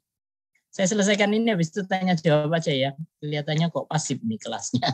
Tidak ada yang tanya. Ya. Saya selesaikan di sini terus kita tanya jawab aja deh. Iya, dead load. Ya. Tadi saya sudah mengatakan interupsi boleh ya. Nanti silakan interupsi ya. Oke. Dead load beban mati ya. Beban mati Anda tahulah. Ini sebetulnya nggak perlu saya jelaskan. Ya, berat strukturnya, berat apapun yang tidak bisa bergerak. Ya. Misalkan Pak, saya ada keramik. Ya, keramik kan jarang dibongkar ya. Jangan dipindah-pindah. Ya, pintu, keramik, tembok dan lain sebagainya beban mati ya. Ya. Bisa juga yang uncertain ya, misalkan paving thickness, yang ini ketebalannya tidak tentu, ini nanti tergantung dari spek yang digunakan, gitu ya. Oke. Kemudian live load. Live load ini Anda tahu sebetulnya. Live load ini ada 2 tipe, yang temporary atau mobile, betul-betul mobile, dan juga yang semi temporary ya, artinya yang mobile ya seperti manusia ya, penghuninya ya, ini sangat mobile. Hari ini di kelas berapa jam lagi sudah tidak ada. Berapa jam lagi kelas ada, lagi jumlahnya juga lain. Jadi sangat mobile. Ya, dalam satu hari itu bisa dikunjungi beberapa kali. Naik turun bebannya. Naik kalau waktu penuh, turun waktu tidak ada orangnya. Kelas ini sepi, kosong pada saat setelah malam sampai besok pagi lagi. Bertemu mahasiswa dan semua dosennya baru isi lagi. Dan seterusnya. Ya, kalau hunian itu kebalikan. Biasanya malam penuh. Ya, pagi sampai sore semua kerja ditinggal. Malam sampai, tapi untuk tempat kerja berbalikan, ya, sore sampai malam kosong, pagi sampai sore penuh, gitu ya. Nah, itu live load yang full mobile. Kalau yang live loadnya yang semi temporary atau semi permanen itu bisa saja meja, kursi, ya, apa perabotan, ya. Kadang-kadang kan dipindah-pindah juga. Meskipun tidak tiap hari dipindah-pindah, bisa jadi 4 bulan waktu mau ujian bangkunya dikeluarkan sebagian, di-arrange lagi supaya jumlah kelasnya tidak terlalu padat untuk UAS misalkan begitu, ya. Itu juga disebut sebagai beban hidup sebetulnya. Kadang-kadang ada yang nyebutnya semi permanen, kadang-kadang kalau nggak pernah dikeluarkan sepanjang itu ya seperti setengah beban mati itu sebetulnya, gitu ya. Sampai di situ dulu, ada yang mau ditanyakan mungkin? Silakan. Stop share dulu. Kira-kira ada yang nggak jelas? Kalau nggak jelas tanya ya, karena saya juga nggak tahu kira-kira kesulitan Anda di mana, gitu ya. Jadi tanya, jangan malu, gitu, jangan sungkan malu, ya, karena saya tahu di kita biasanya enggan bertanya, ada yang ya macam-macam lah, ada yang cuek, paham nggak peduli, begitu ya, pokoknya sudah absen, gitu ya. Tapi saya ingin Anda juga masih punya semangat lah, artinya apa-apa yang tidak tahu bisa didiskusikan dengan saya. Silakan.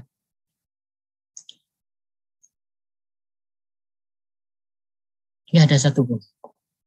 Saya sih bertanya, Bro. Iya, silakan. Untuk yang tadi dimaksud yang metode yang lama itu kan ada yang 0,4 tadi ya. Itu apakah sama dengan itu, Prof, yang ada di Baja yang ada metode DKI itu atau beda, Prof? Mungkin juga apakah di Beton juga ada metode DKI seperti yang di Baja itu ya, Prof? Iya. Itu Baja. Maksudnya apa? Itu kan kalau ASD sama dengan ASD. ASD tahu ya, Allowable Stress Design.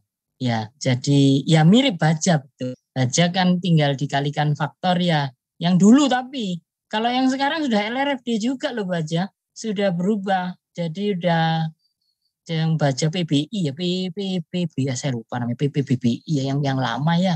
Itu masih berbasis pada Working Stress Design, betul. Jadi yang lama, tapi Baja yang baru sekarang sudah LRFD juga, searah dengan yang Beton, sama begitu ya. Meskipun Beton duluan, tapi Baja kemudian menyusul juga LRFD. Baja agak lambat karena orang-orangnya lebih senang dengan menggunakan ASD itu, Allowable Stress Design, daripada LRFD. Ya, tapi sekarang udah pindah semua menjadi LRFD semua, Vincent. Begitu. Ya. Ada lagi Vincent yang mau ditanyakan? Silakan. Terima kasih, Prof. Mungkin bentar saya coba pikir dulu. Ya, ini ada yang Rana ya. Maaf Prof, kalau saya belum paham betul jika belum bertemu dengan permasalahan atau soal. Enggak, maksud saya bukan bertemu soal, tapi Anda mendengarkan saya ini, apa Anda bisa memahami yang saya sampaikan ini? Atau belum? Bukan berarti harus contoh satu, bukan.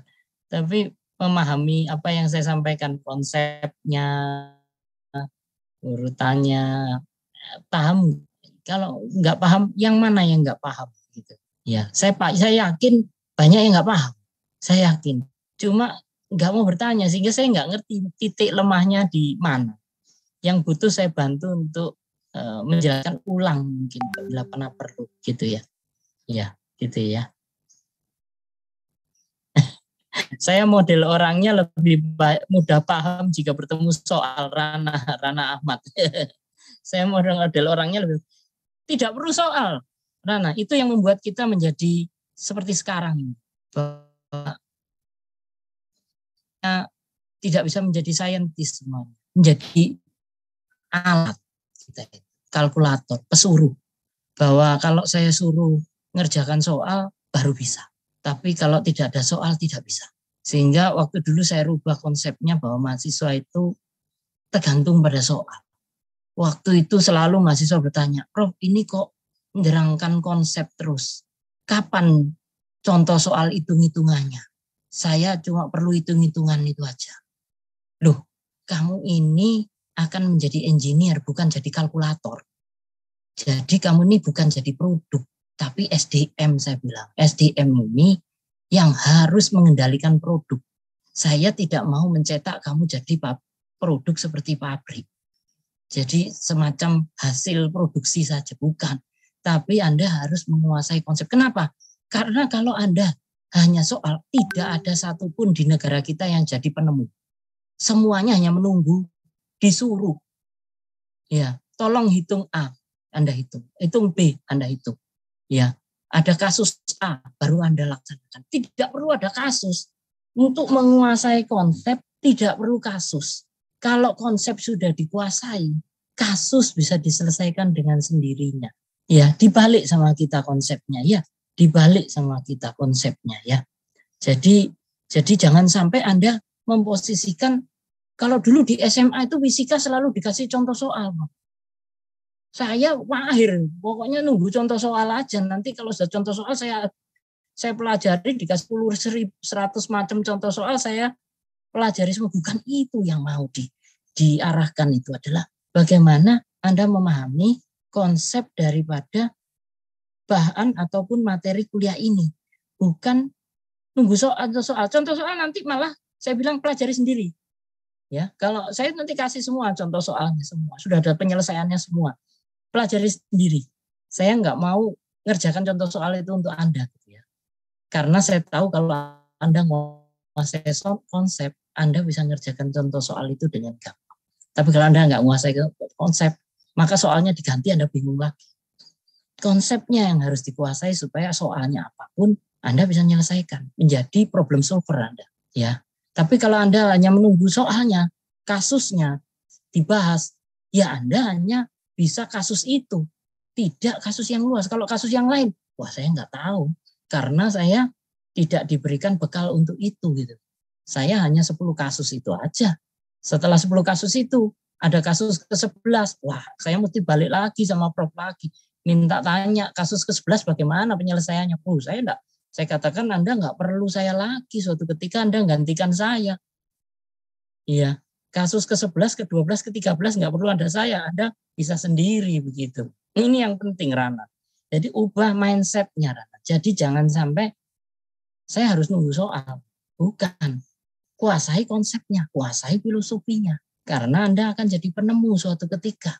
Ya, bukan jadi penerus gitu ya. Kalau dari kita kan selama ini selalu ilmu dari luar negeri ya kita pelajari, kita teruskan gitu aja. Kita ingin suatu ketika kita yang memberikan ilmu ini loh yang saya hasilkan karena saya menguasai konsep. Kalau Anda sudah menguasai konsep, Anda bisa mengembangkan. Kalau Anda tidak kuasai konsep, Anda tidak bisa. Anda hanya menunggu untuk mendapat permasalahan pada kasus berikutnya. Ya, ini yang harus diubah. Di SMA kesalahan fatal adalah fisika, matematika semua, lihat hafalan semua, konsep, rumus semua dihafalin. Bukan itu yang dimaui. Ini loh Pak, contoh soalnya 1, contoh soal 2, contoh. Diajarin begitu, tapi tidak ngerti. Disuruh ngitung misalkan, lensa. Setelah bisa lensa, cermin, momentum, sudah bisa dihitung semua. Terus akhirnya, ini gunanya semua ini untuk apa ya? Saya nggak paham. Setelah saya tahu lensa, saya sudah bisa ngitung semua. Terus setelah saya lulus, lensa ini mau saya pakai untuk apa? Gak tahu saya mau saya pakai untuk apa. Nah ini yang harus dirubah mindsetnya. Makanya sekarang sudah ada MPKM dan lain sebagainya. Mungkin salah satunya mahasiswa sudah boleh mengembangkan diri, tidak istilahnya dalam tanda kutip terjajah, harus mengerjakan contoh soal yang diberikan oleh dosennya. Tapi dia bisa kemana-mana gitu loh. apapun gitu ya. Tapi yang harus saya bekali adalah konsepnya. Tadi konsepnya sudah saya bekali. Bahwa dalam mendesain perancangan Anda harus kuasai yang namanya metodenya tadi. Metodenya yang dipilih adalah LRFD. Metode desain kekuatan atau batas kekuatan. Ya, itu yang kita pilih. Kenapa itu dipilih? Karena itu mempunyai konsep filosofi yang lebih jelas secara keilmuan, berbasis pada data, berbasis pada keilmuan statistik, probabilistik yang bisa dipertanggungjawabkan. Ya, sehingga kalau ada yang meragukan, bisa kita argumen dengan keilmuan kita. Sementara tadi yang ditanyakan Vincent yang lama itu Pak Baja itu kan juga seperti itu ya Pak, yang pakai 0,4, 0,5. Itu kan angka-angka itu angka-angka goib gitu ya. Nggak pernah bisa kita pertanggungjawabkan. Ya pokoknya aman kalau sudah dikasih 0, apalagi kalau 0,3 tambah aman lagi. Tapi bagaimana menentukannya gitu loh. Aman itu seberapa aman menurut perasaan kita gitu. Apakah kalau kekuatannya sudah saya kalikan 5 aman? Apakah kekuatannya sudah kalau saya kalikan 3 itu sudah merasa aman? Atau 2 kali aja Anda sudah merasa aman? Nah tiap orang ini bisa punya perasaan beda-beda. Ada yang merasa dikalikan 5 baru aman, ada yang merasa dikalikan 2 sudah cukup aman. Dan ini tidak bisa. Akhirnya kan jadi terjadi, itu disebut sebagai deterministik tadi yang ditentukan saja.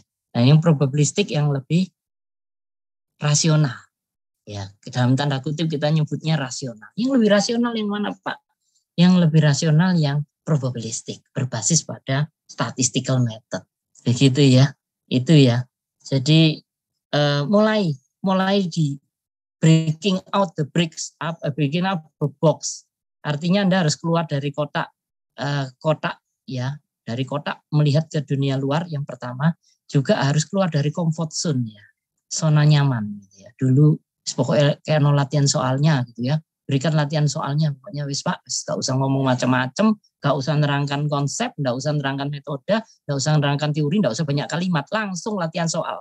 Bukan begitu. Iya, ini yang harus diubah anunya ya. Ini saya ingin merubah supaya Anda itu betul-betul menguasai, sehingga nanti kalau studi lanjut apa itu basic konsep filosofinya bersama Anda terus gitu. Ya. Tidak perlu contoh soal. Kalau Anda menguasai, saya nggak perlu. Saya sudah melihat Anda bisa. Kalau contoh soal hanya masalah ketelitian Anda ngitung aja. Gitu ya. Anda sudah menguasai filosofinya. Saya lihat begitu. Gitu ya. Ada lagi yang mau ditanyakan? Tidak ada ya. Jangan sungkan ya sama saya. Pokoknya nggak ngerti tanya. Bukan nunggu contoh soalnya. Bukan loh ya. Hati-hati ya. Jangan nunggu contoh soal loh ya. Tapi begitu Anda dengerin saya ngomong ngopo Pak Tabib, ya kurang ngerti. Ya, sing orang ngerti, sing iki. Nah, tanyakan, yang mana yang tidak ngerti? Dari tadi ngomongnya itu nggak dabrus. Wahai, saya nggak dengar sama sekali. Nah, yang mana? Yang sulit untuk dimengerti, poin yang mana? Begitu ya. Ini penting, saya minta tolong ke Anda juga untuk memberitahu saya. Begitu. Saya coba untuk lanjutkan lagi ya sedikit ya. Bentar ya. Di mana ini? Bentar. Saya mau ngambil materi saya yang berikutnya. Sebentar.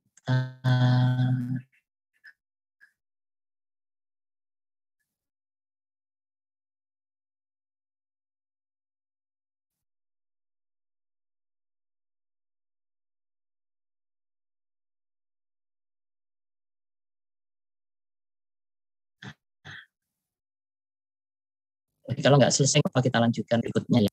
Mana tadi nih? Bisa dilihat dengan baik ya ini ya. Ya. Nah ini yang saya tadi sampaikan bahwa ini hanya overview ya sebetulnya untuk teknologi beton. Tapi saya hanya ingin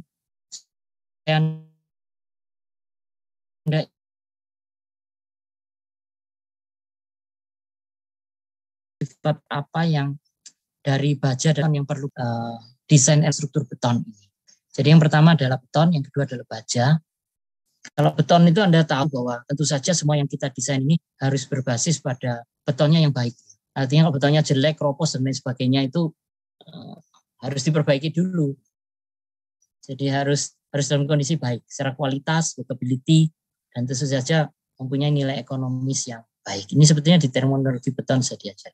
Kalau quality ya sudah tahu ya mulai dari pemilihan agregat, water-cement ratio sesuai dengan target strength daripada betonnya, dan durability-nya juga tergantung dari pengerjaan dan sebagainya supaya beton kita bisa lebih.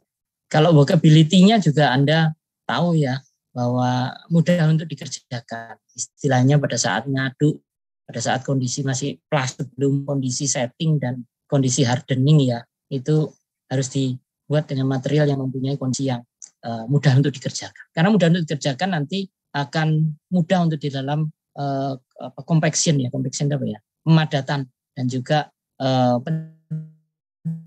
pencetakan di dalam casting ataupun formwork atau cetakan.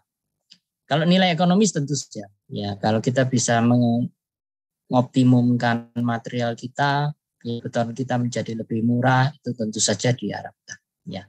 Jadi kira-kira rule of thumb-nya kalau Anda lihat di sini bahwa kalau agregat, semen dan air itu kalau agregat naik ya, naik itu akan meningkat ya. Jadi pengaruhnya kalau agregatnya secara kualitas naik, workabilitasnya akan turun ya. Kemudian nilai ekonominya akan naik kalau banyak agregatnya ya. Kalau semen Portlandnya naik, otomatis kualitasnya akan naik, workability-nya juga naik, tapi nilai ekonominya turun karena mahal semennya. Kalau air murah kan air ini ya. Kalau ini airnya diturunkan ya, kalau tambah air maka kualitasnya akan turun. Itu saja karena porinya akan lebih banyak. Kemudian workabilitasnya naik, ya lebih encer tentu saja. Kemudian nilai ekonominya otomatis akan lebih murah karena air ini termasuk yang murah. Gitu ya. Ini kira-kira gambarannya. Kemudian untuk mengukur workability, saya hanya ingatkan aja, saya nggak perlu baca sendiri aja ya. Menggunakan SLAM test, mungkin Anda juga sayang mungkin belum pernah praktikum, tapi mungkin sudah bisa mengikuti kuliah dan memahami juga dari YouTube dan lain sebagainya ya. Kemudian untuk SLAM test ini ada syaratnya ya, minimum dan maksimum untuk setiap jenis pekerjaan ya. Ini hanya saya singkat karena saya hanya untuk mereview beton itu supaya Anda ingat lagi beton itu material apa sih ya, terdiri dari semen, pasir, kerikil, air minimum ya. Bisa saja nanti kalau betonnya mutunya semakin tinggi harus ditambah dengan bahan ini admixture yang lain ya.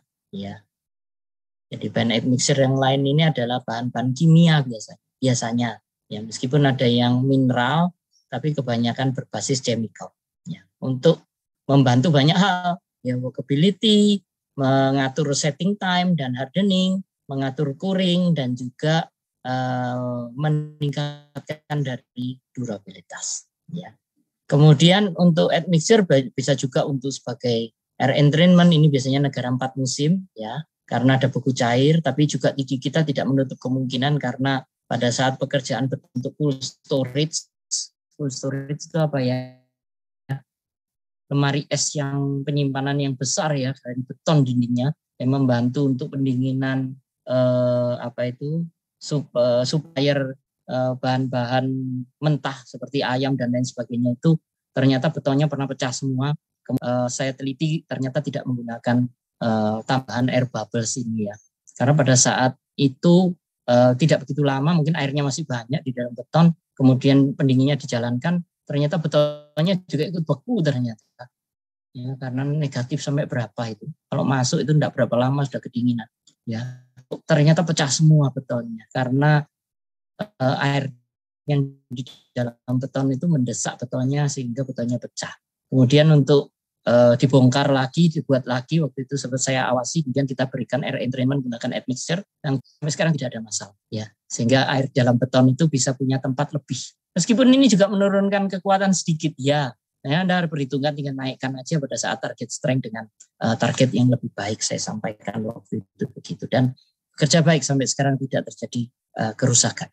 Kemudian untuk super plasticizer ini untuk membantu, karena kalau beton Anda mutunya semakin tinggi, otomatis Anda akan meminimumkan kadar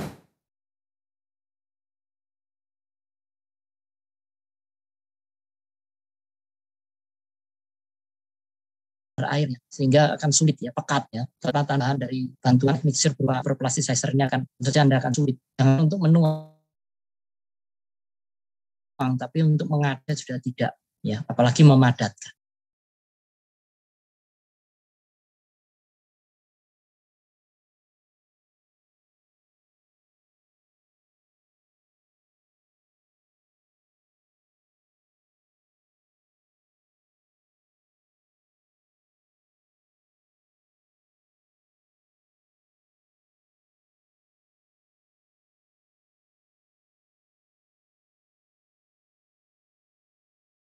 Recording in progress. Engage ya, ini harus ada kuring yang baik. Kalau tidak ada kuring yang baik, maka dia akan timbul retak karena semen itu akan mengalami susut. Karena mau tidak mau dia akan ditinggal air.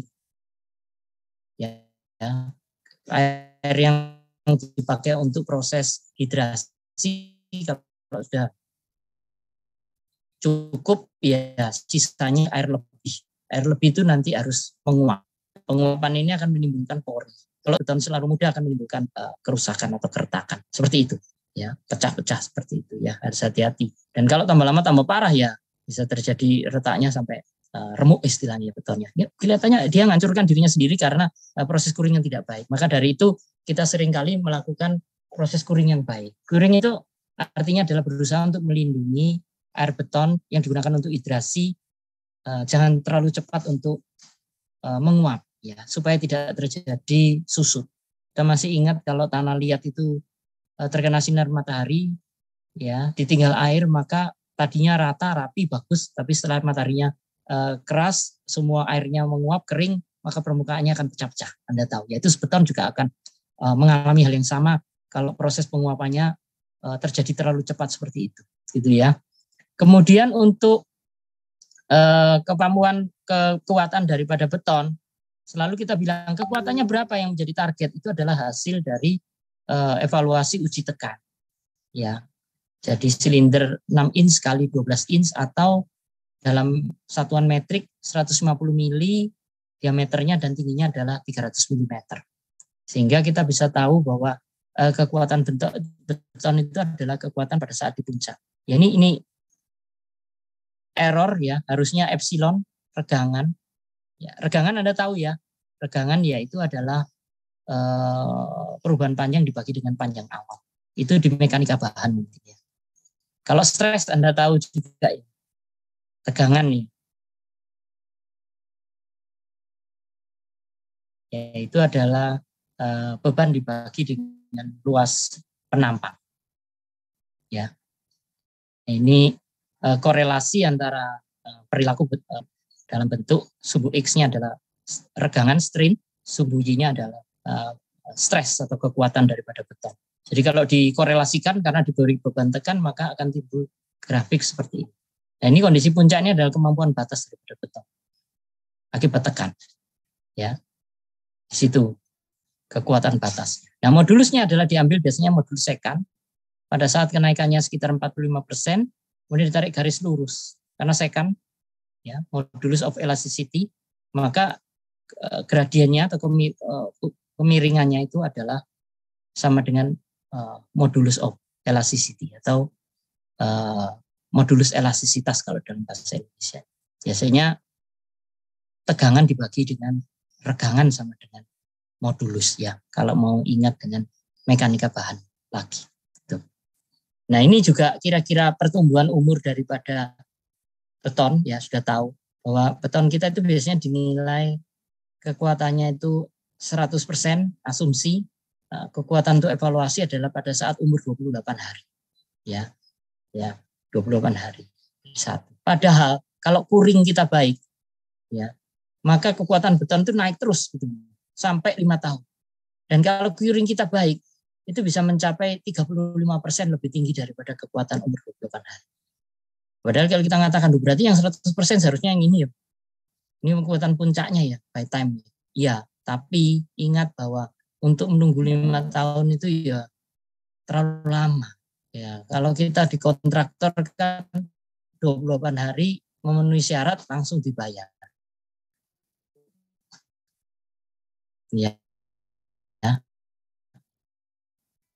Kalau nunggu 5 tahun ya babak belur kontraktornya. Ya, nggak bisa makan apa-apa ini, apalagi 5 tahun baru bayar. Jadi akhirnya secara konsensus bersama ini untuk alasan konstruksi dan kemudahan juga dalam pelaksanaan umur 28 hari itu adalah umur FJ. Kita set di lab, kita curing terus, ternyata pada umur 5 tahun kita tes ternyata kekuatannya naik sampai 35%. Ya. Tapi kalau misalkan pada saat umur 28 hari selesai kemudian tidak di-curing, mungkin naiknya cuma sedikit. Ya, tidak sampai 35%, mungkin naik 5%, 10% aja. Bisa jadi sebegitu. Ya, setelah sampai 5 tahun pun ya paling 105 atau 110 karena tidak ada curing naik sampai 35%. Tapi di lapangan yang tidak mungkin. Sampai 28 hari paling sudah dihentikan proses curing. Bahkan sebelum 28 hari umur 14 hari sudah dihentikan. Ya, 10 sampai 14 hari oleh ICF dihentikan. Sehingga nanti apa? Pada saat umur 28 hari sudah yang 35% pindah ke sini menjadi satu saja. Karena dia sudah bisa naik lagi karena umur 14 hari sudah curingnya sudah dihentikan. Gitu ya. Jadi kenaikan kekuatannya sudah tidak bisa semaksimal kalau dikuring penuh terus selama 5 tahun. Begitu ya. Tidak mungkin kalau di lab latihan ya bisa saja untuk sampel. Tapi untuk lapangan biasanya kita melaksanakan yang praktis di lapangan yaitu pada 10 sampai 14 hari. Curing itu paling menjemukan. Karena ya kalau curingnya cuma 1 silinder, lah ini bangunan gedung 100 lantai. Gimana cara curingnya? Ya, supaya lembab terus ya. Tidak boleh permukaannya tidak lembab. Bukan karena lembabnya karena air dari dalam beton keluar, bukan, tapi air tambahan atau harus diproteksi supaya kelembaban dalam beton tidak ada yang menguap. Nah, ini kan tidak mudah untuk seluruh bangunan dari lantai 1 sampai lantai 100 misal. Tidak mudah, ya. Ekstrimnya demikian. Jadi jangankan bangunan bertingkat, rumah tinggal aja kadang-kadang nggak di-curing kok. Padahal cuma 1 tingkat. Kadang-kadang airnya dari mana, Bro? Karena proyek baru didirikan, PDAM-nya belum ada. Kalau ngambil air dari luar berarti harus nyewa truk tangki dong untuk nyiramin itu. Dan itu tiap berapa jam sekali harus disirami. Waduh, uang berapa untuk nyewa truk tangkinya, untuk nyiramin rumahnya itu semua. Iya kan? Sehingga seringkali sulit karena sumber airnya kan kadang-kadang tidak tersedia. Kalau punya sumur bisa diambil setempat. Kalau nggak ada, ya PDAM belum dipasang dong. Proyeknya itu baru open, baru babat alas, baru buka lahan. Belum ada dong saluran PDAM. Iya kan? Gimana bisa mendapatkan air dengan mudah? Ya kalau ada sungai masih bisa. Ada sungai, ada sumber air yang lain. Iya, itu. Kemudian untuk yang lain-lain Poisson ratio, ya kira-kira tahu kan rasionya antara pengembangan lebar terhadap perpendekannya. Ya, kekuatan yang dipakai 28 hari itu tadi saya sampaikan. Ya, modulus elastisitas didekati dengan rumus nanti. Ya, yang saya kan tadi itu ya didekati dengan rumus. Ya. Cuma ICE-nya saya masih pakai lama, nanti corong cari yang baru. Ya, diambil di 0,45, tinggal diterapkan. Rumusnya masih sama. Cuma kalau menggunakan satuan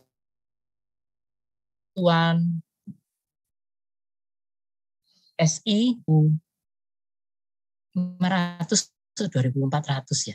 Kalau yang ini 4.700, tinggal dicek. Kalau yang ini menggunakan PSI satuan. Sebetulnya sama saja internet, anytime. Anda punya gadget, Anda bisa konversi juga. Tidak ada masalah. Sehingga nanti kalau sekolah ke luar negeri banyak yang menggunakan satuan PSI. Jadi Anda tidak usah kaget, itu hanya beda unit saja. Tapi semua rumusnya sama. Hanya koefisiennya beda karena menyesuaikan dengan unitnya. Begitu ya. Oke. Ini. Ya. Ini untuk beton, ya regangan hancurnya itu berada di sekitaran 0,03. Jadi kalau ini regangannya sudah mencapai 0,003 itu biasanya sudah diasumsikan hancur. Ya, puncaknya di 0,002 tapi hancurnya di 0,03. Ada yang pendek 0,015 tapi secara umum 0,03 sehingga nanti apa dalam desain Anda untuk SNI maupun ACI epsilon CU pada saat Anda mendesain itu diambil sebagai 0,003. Ya, kalau ditanya lu dari mana itu dari setelah puncak turun sedikit, ya itu sekitar 0,003 itu diasumsikan sebagai regangan beton yang paling terakhir. Ya, ini juga konservatif sih sebetulnya. Meskipun antara ini, tapi pada kenyataannya banyak yang lebih juga dari hasil eksperimen yang saya lihat ya di situ ya. Jadi ACI mengambil ini yang tanda tanya ini error epsilon CU atau epsilon CU kurang epsilon C, ganti epsilon CU itu adalah 0,003 nanti di dalam perhitungan semua. Ya, kalau ditanya mana? Oh, ini adalah yang ultimate yang dipakai oleh ACI khususnya untuk menghitung lentur, flexural, dan axial compression atau tekan aksial atau tekan normal. Ya. Nah, untuk beton mungkin saya berikan informasi sedikit bahwa kalau beton itu kekuatannya semakin rendah, maka dia semakin panjang elongation-nya, strain-nya, regangannya. Tapi kalau kekuatannya semakin tinggi maka semakin curam. Lihatin, semakin landai lebih curam. Nah, ada lagi lebih tinggi, lebih curam lagi. Kenapa? Itu menunjukkan bahwa beton dengan kekuatan semakin tinggi itu semakin getas. Ya, dia tidak bisa menunjukkan deformasi yang besar setelah mencapai kapasitasnya. Gitu. Saya lihat kok waktu saya sudah hampir habis. Mungkin satu lagi slide ya. Tipe daripada kegagalan tekan, kalau Anda uji di laboratorium, itu ada 3 tipe kegagalan yang masih diperbolehkan untuk menilai kekuatan beton. Ya, jadi kalau Anda tidak menjumpai 3 kegagalan seperti ini, maka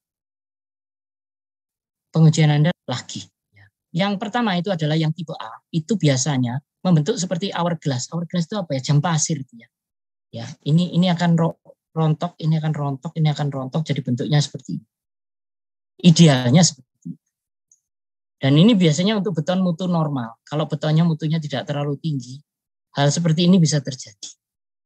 Sedangkan untuk beton mutu tinggi sekali, ya mungkin mulai 60, 50, 60, 70, 80 megapascal, maka kegagalannya bisa berbentuk kolumnar seperti ini. Karena sulit kan, dia brittle. Tidak bisa membentuk seperti hourglass. Tapi membentuk kolumnar seperti ini diperbolehkan. Ya, kolumnarnya hampir vertikal lah bisa katakan. Ya, kalau betonnya mutunya antara 40 misalkan, itu biasanya bisa terjadi mau hourglass tapi tidak bisa. Semi kolumnar, hourglass, tapi ini diperbolehkan. 1 A, B, C diperbolehkan. Ya, kalau tidak di antara 3 ini maka berarti kegagalan Anda tidak valid. Tidak representatif kekuatan betonnya dan harus diulang atau tidak boleh dipakai data tersebut. Jadi misalkan begini, miring begini, diagonal begini gimana? Tidak boleh. Ya, diagonal begini tidak boleh. Ya, sehingga harus menunjukkan tidak boleh belah istilahnya. Apalagi horizontal pecah menjadi 2 begini, tidak boleh. Ya, sehingga 3 ini yang diperbolehkan untuk menilai dari kekuatan beton. Mungkin ini saya review sedikit-sedikit. Tapi kalau Anda nanti mau bertanya bisa diskusi dengan saya, tapi ini hanya untuk memberikan gambaran ke kekuatan beton nanti yang digunakan di dalam desain. Baik, mungkin sementara sampai di situ dulu. Sebelum saya tutup, mungkin saya berikan kesempatan untuk bertanya. Silakan. Nanti dibaca-baca ya, materinya sudah ada, dibaca-baca. Kemudian kalau ada yang mau ditanyakan, mungkin juga tidak harus hari ini ya. Ya, tadi kalau hari ini spontan aja, kalau Anda apa yang tidak bisa diikuti langsung ditanyakan. Tapi mungkin setelah Anda baca-baca mungkin banyak yang belum bisa dipahami juga. Pertemuan kita berikutnya di hari Kamis nanti silakan ditanyakan. Sebelum saya mulai kuliah, saya akan bertanya, mungkin ada pertanyaan apa dulu ya. Kita bahas dari bahan yang sudah saya berikan, mungkin kalau ada pertanyaan kita selesaikan dulu sebelum saya nanti melanjut ke materi berikutnya. Demikian. Mungkin sebelum saya tutup ada pertanyaan?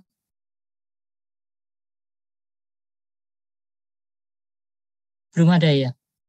Baiklah kalau begitu mungkin nanti hari Kamis kita bisa berdiskusi lagi. Mungkin sementara saya akhiri sampai di sini. Terima kasih atas kehadirannya semua dan mau mendengarkan. Semoga tidak ngantuk ya mendengarkan. Jadi kalau memang misalkan ada yang mau ditanyakan, tanyakan aja supaya kelasnya hidup. Kalau satu arah begini kayak seperti siaran radio saya ini, seperti di studio radio ngomong sendiri, Nggak tahu pemirsanya kemana. Tapi saya harap nanti kuliah berikutnya mungkin lebih hidup ya, karena sudah mulai membaca dan semua kesulitan mungkin bisa disampaikan ke saya di kelas di hari Kamis untuk kita bahas bersama.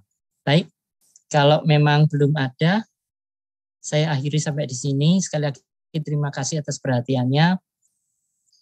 Boleh meninggalkan ruangan kelas ini. Terima kasih. Terima kasih, Pak. Terima kasih banyak, Pak. Terima kasih banyak, Pak.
잘한다.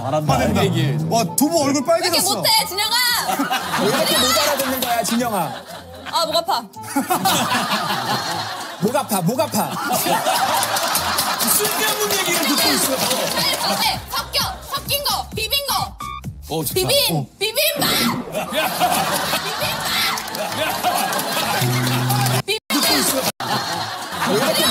잘한다. 와, 두부 얼굴 왜 이렇게 빨개졌어. 못해, 진영아? 왜 이렇게 못 알아듣는 거야, 진영아? 아, 목 아파. 목 아파, 목 아파. 쓸데없는 얘기를 듣고 있어. 빨리 섞인 거, 비빈 거. 좋다. 비빔밥.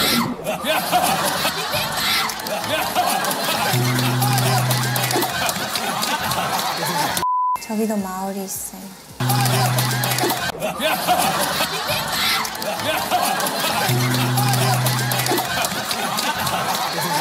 저기도 마을이 있어요. 저희 주민들이 사는데 되게 귀여워요. 다 막 이렇게 막 얘기해요. 가까이 가면 이렇게 얘기해요. 되게 귀여워요. 어디지? 저 사람들 집이면 이제 여기 마을이 있으니까 마을 주민들이